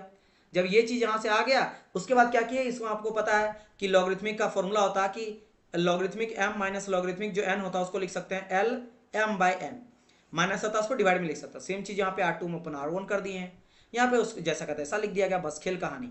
अब यहाँ पे क्या करना, QR निकालना है, तो बाकी सबको उधर ले गए, तो Q के जो जैसा कहता है ऐसा ऊपर में था, नीचे वाले को नीचे लिख दिए। अब इसको मुझे कन्वर्ट करना किस फॉर्म में, जो हम लोग को जानते हैं किस फॉर्म में, तो सर Q इक्वल टू वही डेल टी अपन RTS के फॉर्म में, तो डेल टी ऊपर में डेल टी वाला को रखेंगे, तो ऊपर में क्या है डेल टी के फॉर्म में, यहाँ केवल ऊपर सर T1 माइनस T2 है, तो T1 माइनस T2 को ऊपर में रखेंगे, तो रख दिया T1 माइनस T2, बाकी सबको नीचे कर दो, तो नीचे क्या क्या आ जाएगा, एक तो सर आपका लॉगरिथमिक R2 अपन R1 आएगा, एंड डिवाइड बाई क्या आ जाएगा पूरा का पूरा 2πkl, और यही 2πkl क्या कहलाएगा आपका thermal resistance in case of hollow cylinder, thermal resistance of hollow cylinder, that's it, this is the आपका क्या चाहते हो। देखो इसका फाइनल आपका रिजल्ट ये भी है, ये जो रेड कलर से है ये भी है, लेकिन इतना फॉर्मूला याद मत रखना, आपको केवल याद रखना ये नीचे वाले को RTS रखना है, RTS जो मैंने यहाँ पे लिख दिया हूँ RTS, क्योंकि हम लोग इक्विवेलेंट रेजिस्टेंस करंट के साथ देखे थे, क्योंकि आपको बस ये निकालना कि डेल टी सर RTS क्या होगा, तो RTS सबके लिए याद रखना कि भाई सर लॉगरिथमिक यहाँ पे जैसे आप यहाँ पे पकड़ोगे कैसे, तो सर R2 माइनस R1 है, जैसे R2 डिवाइड बाई R1 है और 2πr है L है, तो याद रखो सर ये तो नीचे वाला, क्योंकि अपना एक काम करो रिलेट करो किसके साथ पता है, फ्लैट स्लैब के साथ, देखो कैसे याद हो जाएगा। जैसे ये मेरा किसका है, सिलेंडर का है, होलो सिलेंडर का है, तो मैं रिप्लेस कर देता किसके साथ, स्लैब के साथ, तो स्लैब का क्या था सर डेल टी अपन RTS अगर लेंगे तो RTS सर क्या आ जाता था, RTS याद करो तो sir KA divide by A आ जाता, B आ जाता, B सर B वहां पे क्या था, लेंथ याद करो L या B लेंगे सर, और नीचे में K और A, बेसिकली यही तो होता था। यहाँ भी देखो ध्यान से वही आपका है, यहाँ पे L के जगह में क्या है, L है या बिर्थ नहीं, यहाँ पे हम लोग रेडियस लेना है, इसलिए रेडियस आपका ये आ गया, क्योंकि इंटीग्रेशन हम लोग ले रहे थे है ना, छोटा पार्ट से बड़ा पार्ट इंटीग्रेशन। नीचे में सर क्या है, थर्मल कंडक्टिविटी और एरिया, तो एरिया बेसिकली क्या 2πk, जो 2π यहाँ पे निकाले हैं 2πl, ये तो आपका क्या 2π याद है, मैंने कहा था 2πrl पूरा लिए थे है ना, वही तो कहानी है। R तो ऊपर चल गया तो 2π आपका हो गया, तो यहाँ नीचे में थोड़ा सा 2πk हो जाएगा, तो क्या आ जाएगा यहाँ पे वही वाला चीज है, तो यहाँ क्या के आप ले लो, के ले लो, और एरिया क्या है मेरा 2π एंड L, R आपका ऊपर चल गया, तो वही घुमा फिरा के तो वही है, एरिया है और ये है, तो ये हो गया क्या मेरा heat transfer rate for the hollow cylinder, और this is the heat thermal resistance for the cylinder. हाँ सब कंडक्टिव मटेरियल है तभी तो हीट ट्रांसफर कर रहा है, ऑल आर कंडक्टिव मटेरियल, ठीक है। चलिए ये हो गया क्लियर आपका। अब बात करते हैं, यहां मैंने जो बात करा था होलो सिलेंडर, एक सेकंड, हाँ होलो सिलेंडर हो गया क्लियर, माय पॉइंट नोट, चलिए समझ गए। अब बात करते हैं किसके बारे में, होलो स्पेयर के बारे में, समझ लो होलो स्पेयर। अगर मैं स्पेयर लेके चलूं तो जैसे यहाँ पे ना बेसिकली इसको मुझे गोला लेना था, लेकिन मैं यहाँ पे इस तरह का क्यों लिया आपको समझाने के लिए। स्पेयर मीन्स क्या था, आपको बॉल जैसे बॉल होता है ना, अगर मैं यहाँ पे लेके चलूँ, ये दिस इज माई स्पेयर, ये बॉल देख रहे हो ना, ये कहलाएगा मेरा स्पेयर कहलाएगा, दिस इज योर स्पेयर है ना। कोई भी जो आपका सर्कल होता है ना, सर्कल को आपको अगर जैसे सर्कल होता है, ये होता है 2D, और ये अगर मैं बोलूंगा एक बॉल मेरे पास है, क्रिकेट का बॉल है, कोई भी बॉल है, तो ये हो जाता है मेरा 3D है ना।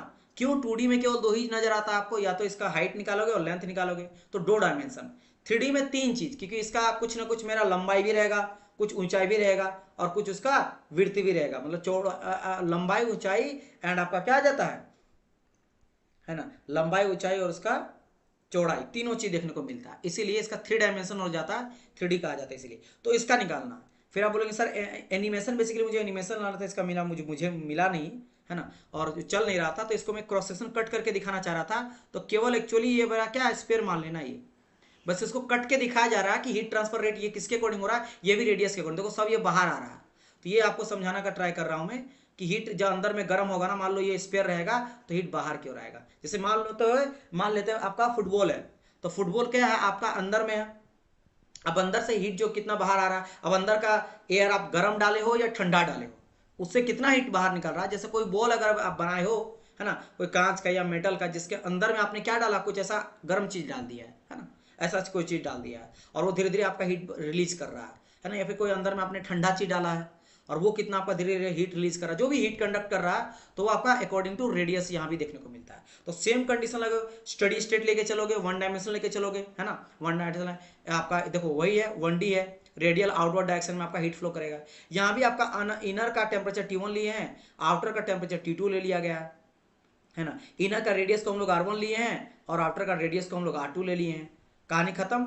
अब बात करते हैं क्या कि सर कैसे क्या, तो इसका एरिया आप जान लो, स्फीयर का एरिया सबको पता 4πr² आ जाता है, एरिया बस आपको पता होना चाहिए। एक बार जब आपको एरिया पता चल गया कि सर 4πr² होता है, दैट्स इट। फिर वही स्लेब का याद करो कि स्लेब के लिए क्या लेते थे, तो हम आ जाता था k dt/dx, x के जगह में क्या लेंगे, फिर से r लेके चलेंगे, तो x r से रिप्लेस हो जाएगा, x जो यहाँ पे था वो r से रिप्लेस हो गया, दैट्स इट। फिर वही कहानी है, एरिया का वैल्यू पुट कर दो, तो एरिया के जगह में क्या आ जाएगा 4πr², r वाले को इधर ले आओ तो dr ऊपर चल जाएगा, r² जो था नीचे चल जाएगा। बाकी यहाँ पे देखोगे कि जैसा का तैसा लिख दिया गया, इसमें कांस्टेंट क्या क्या वो बाहर कर दो, तो k आपका कांस्टेंट है थर्मल कंडक्टिविटी, पाई कांस्टेंट है, r कांस्टेंट है, माइनस कांस्टेंट है बाहर। अंदर क्या बचा, ओनली चेंज इन टेम्परेचर, क्योंकि ये टेम्परेचर का चेंज है T1 T2, ये रेडियस का चेंज है, तो सेम चीज है। अब देखो यहाँ पे नीचे में क्या r² है, अब 1/x² का इंटीग्रेशन क्या आ जाता है, तो x पे पावर n का इंटीग्रेशन आप लोग को याद है, x पे पावर n का इंटीग्रेशन क्या आ जाता है, x पे पावर n+1 प्लस आ जाता है n+1, यही होता था, यही मेरा होता था, राइट। तो पहली बात r² नीचे तो ऊपर ले जाएंगे तो क्या आ जाएगा, ये आ जाएगा r पे पावर -2। अब ये बन गया, अब इसको इंटीग्रेशन करेंगे तो क्या आ जाएगा, r पे पावर -2 + 1 और नीचे में आएगा -2 + 1, तो सेम चीज देखो r -2 + 1 -2 + 1, ठीक है। तो इसको क्या आपका फाइनल रिजल्ट बनेगा, देखो -2 + 1 जो आएगा वो बनेगा -1 आपका ऊपर में और नीचे में -1। अब ये -1 जो है उसको नीचे अगर ले आएंगे तो r आपका आ जाएगा, r बन जाएगा, यानी 1/r आ जाएगा, और माइनस का तो माइनस रहेगा, तो 1/r आपका फाइनल बचेगा, क्या बनेगा -1/r बचेगा। देखो 1 -r/r, upper limit lower limit अभी वैल्यू पुट नहीं किए हैं, है ना। और बाकी इसका अगर कहानी है तो dt है, चेंज इन टेम्परेचर, यहाँ पे upper limit lower limit value को पुट कर दिया। अब यहाँ पे भी पुट करते हैं R2 - R1 को, तो क्या आ जाएगा, यहाँ से अगर बात करेंगे तो R2 यानी 1/r², है ना, r² है ना, और माइनस क्या आ जाएगा 1/r पे पावर 1, इस तरह से R2 - R1 आ जाएगा, और ये माइनस रहेगा इस तरह से, ऐसा कुछ यहाँ देख सकते हो माइनस रहेगा। Q आपका बाहर रहा है, Q का जैसा तैसा बाहर था, बाहर मैंने माइनस को बाहर करा है। अब इस माइनस को मैं क्या करता हूँ, यहाँ पे अभी फिलहाल इतना रहने देते, और ये जैसा का तैसा यहाँ पे लिख दिया है, यहाँ पे माइनस को हटा दिया गया है। देखो यहाँ पे T2 - T1 था, T1 - T2 करके हटा दिया माइनस को। फिर क्या किए, एलसीएम ले लिया R1 और R2 को, ऊपर में आपका जैसा का तैसा ये सेम चीज लिख दिया गया है। माइनस को हटाने के लिए क्या किया, R1 - R2 जो था वो R2 - R1 कर दिए, तो माइनस आपका क्या होगा, खत्म हो गया, पॉजिटिव हो गया, ये जैसा का तैसा है बस। और क्या करना, कुछ नहीं, आपको क्यू अब निकालना है, तो क्यू निकालने के लिए दिस पूरा और दैट पूरा का पूरा वैल्यू नीचे, तो ये जो आपका है ये क्या आ जाएगा, ये चल जाएगा आपका नीचे, ये ऊपर चल जाएगा ना, ऊपर चल गया और ये आकर नीचे, बस ये कहानी। फिर आपको निकालना किस फॉर्म में, आपको निकालना सर Q इक्वल टू, आपको निकालना सर वही change in temperature upon RTH sir. तो सर RTH क्या आएगा, तो ऊपर में तो चेंज इन टेम्परेचर ये मेरा है, नीचे में सबको नीचे भेज दो, तो R2 - R1 divide by k pi k मतलब 4πk R1 × R2, तो this is the thermal resistance of hollow sphere. और ये पूरा का पूरा क्या निकला, चाहे आप इसको बोलो या फिर इसको बोलो, this is the heat transfer rate for hollow sphere, और this is the heat transfer rate of hollow sphere in case of electrical equivalence के बेसिस पे अगर बात करा जाए तो, जिसको हम लोग इस फॉर्म में लिख सकते हैं कि ΔT/RTH, ठीक है, ΔT/RTH। अब ये सब जो मैं आपको बताया हूं डेरिवेशन पे न्यूमेरिकल कभी नहीं पूछेगा, फाइनल रिजल्ट पे आपको पूछ सकता है, डायरेक्ट आपको क्वेश्चन दे देगा T1 टेम्परेचर इतना है, T2 टेम्परेचर इतना है ना, रेडियस का चेंज इतना हो रहा है और थर्मल कंडक्टिविटी इतना है, तो बताइए मेरा क्या आ जाएगा, हीट ट्रांसफर रेट, बस ये आपसे पूछ सकता है, ये पूछ सकता है, समझ गए मेरी बात की नहीं, इस तरह से आपको पूछेगा यहाँ पे। अब देखो मैं क्या कर रहा हूँ यहाँ पे, आपको इजी करने के लिए सबका यहाँ पे चार्ट बना दिया हूँ। सबसे पहले हम लोग बात किए थे फ्लैट स्लैब का या स्लैब का, उसका देख सकते हो, दो ही चीज आपको पता होना चाहिए, जैसे हीट ट्रांसफर रेट के लिए चेंज इन टेम्परेचर अपना RTH, तो ये फॉर्मूला जो है इतना बड़ा फॉर्मूला याद रखने के से अच्छा है कि केवल आप RTH याद रख लो, थर्मल रेजिस्टेंस याद रख लो। अगर आपको थर्मल रेजिस्टेंस याद हो जाएगा तो क्या करोगे, टेम्परेचर के नीचे डाल दोगे सबको। तो याद करो RTH स्लैब के लिए क्या था, L/ या फिर B/K था। Here B is the width of the slab और L is the length of the slab, और क्या thermal conductivity, A is the area। वहीं अगर होलो सिलेंडर का बात करेंगे तो होलो सिलेंडर के लिए इसमें क्या आ जाता है, आ जाता है L आपका ln R2/R1 by 2πkL, और अगर बात करेंगे होलो स्फीयर के केस में तो R2 माइनस R1 4 पाई के R1 इंटू R2। इसी को इस फॉर्म में कन्वर्ट कर दिया गया कि डेल टी, तो डेल टी है और नीचे धकेल दिए तो L आपका नीचे आया, K1 ऊपर चल गया। इसका बात करेंगे तो देखो डेल टी है और नीचे में क्या है मेरा ये है, तो ये नीचे में ही रहा और बाकी नीचे वाला चीज ऊपर चल गया। सिमिलरली यहाँ भी मेरा क्या है डेल टी है और नीचे में क्या 4 पाई 4 आपका ये ही रहा, ऊपर वाला ऊपर रहा है ना, और ये ऊपर आ गया। बस खेल का कहानी खत्म। कंपोजिट वाला यहाँ पे नहीं लिखा गया, कंपोजिट वाला में सिंपल आपको जोड़ देना, वहाँ पे क्या करना बस जोड़ देना था RTH। इस तरह अगर मैं यहाँ पे कंपोजिट स्लैब का बात करूंगा, कंपोजिट स्लैब का, तो यहाँ पे प्लस L प्लस के कर देंगे, प्लस L प्लस के कर देंगे, इस तरह से करना था और क्या था, है ना। इक्विवेलेंट के केस में आपको पता है कि R इक्विवेलेंट लेंगे तो आ जाएगा क्या 1/RTH प्लस 1/RTH, इस तरह से। तो ये आपका क्या आ जाएगा, अगर ये आपका पैरेलल में रहता तो पैरेलल के केस में 1 फिर आ जाता प्लस 1/L/K, है ना। इस तरह से लेके चलते हैं, जो भी आपका लेंथ एरिया वगैरह जो भी चेंज रहता है इस तरह से। तो ये कंप्लीट चार्ट है, तो आपको बस इसको ध्यान रखना है, आराम से आप सभी चीज़ों को कर सकते हो। क्लियर, समझ गए। चलिए ये रहा आज का हम लोग का क्लास। उम्मीद करता हूँ कि सेशन आप लोग को पसंद आएगा, सारी चीज़ें क्लियर हो गया है, तो हम लोग क्लास को सेशन को बंद करेंगे, ठीक है।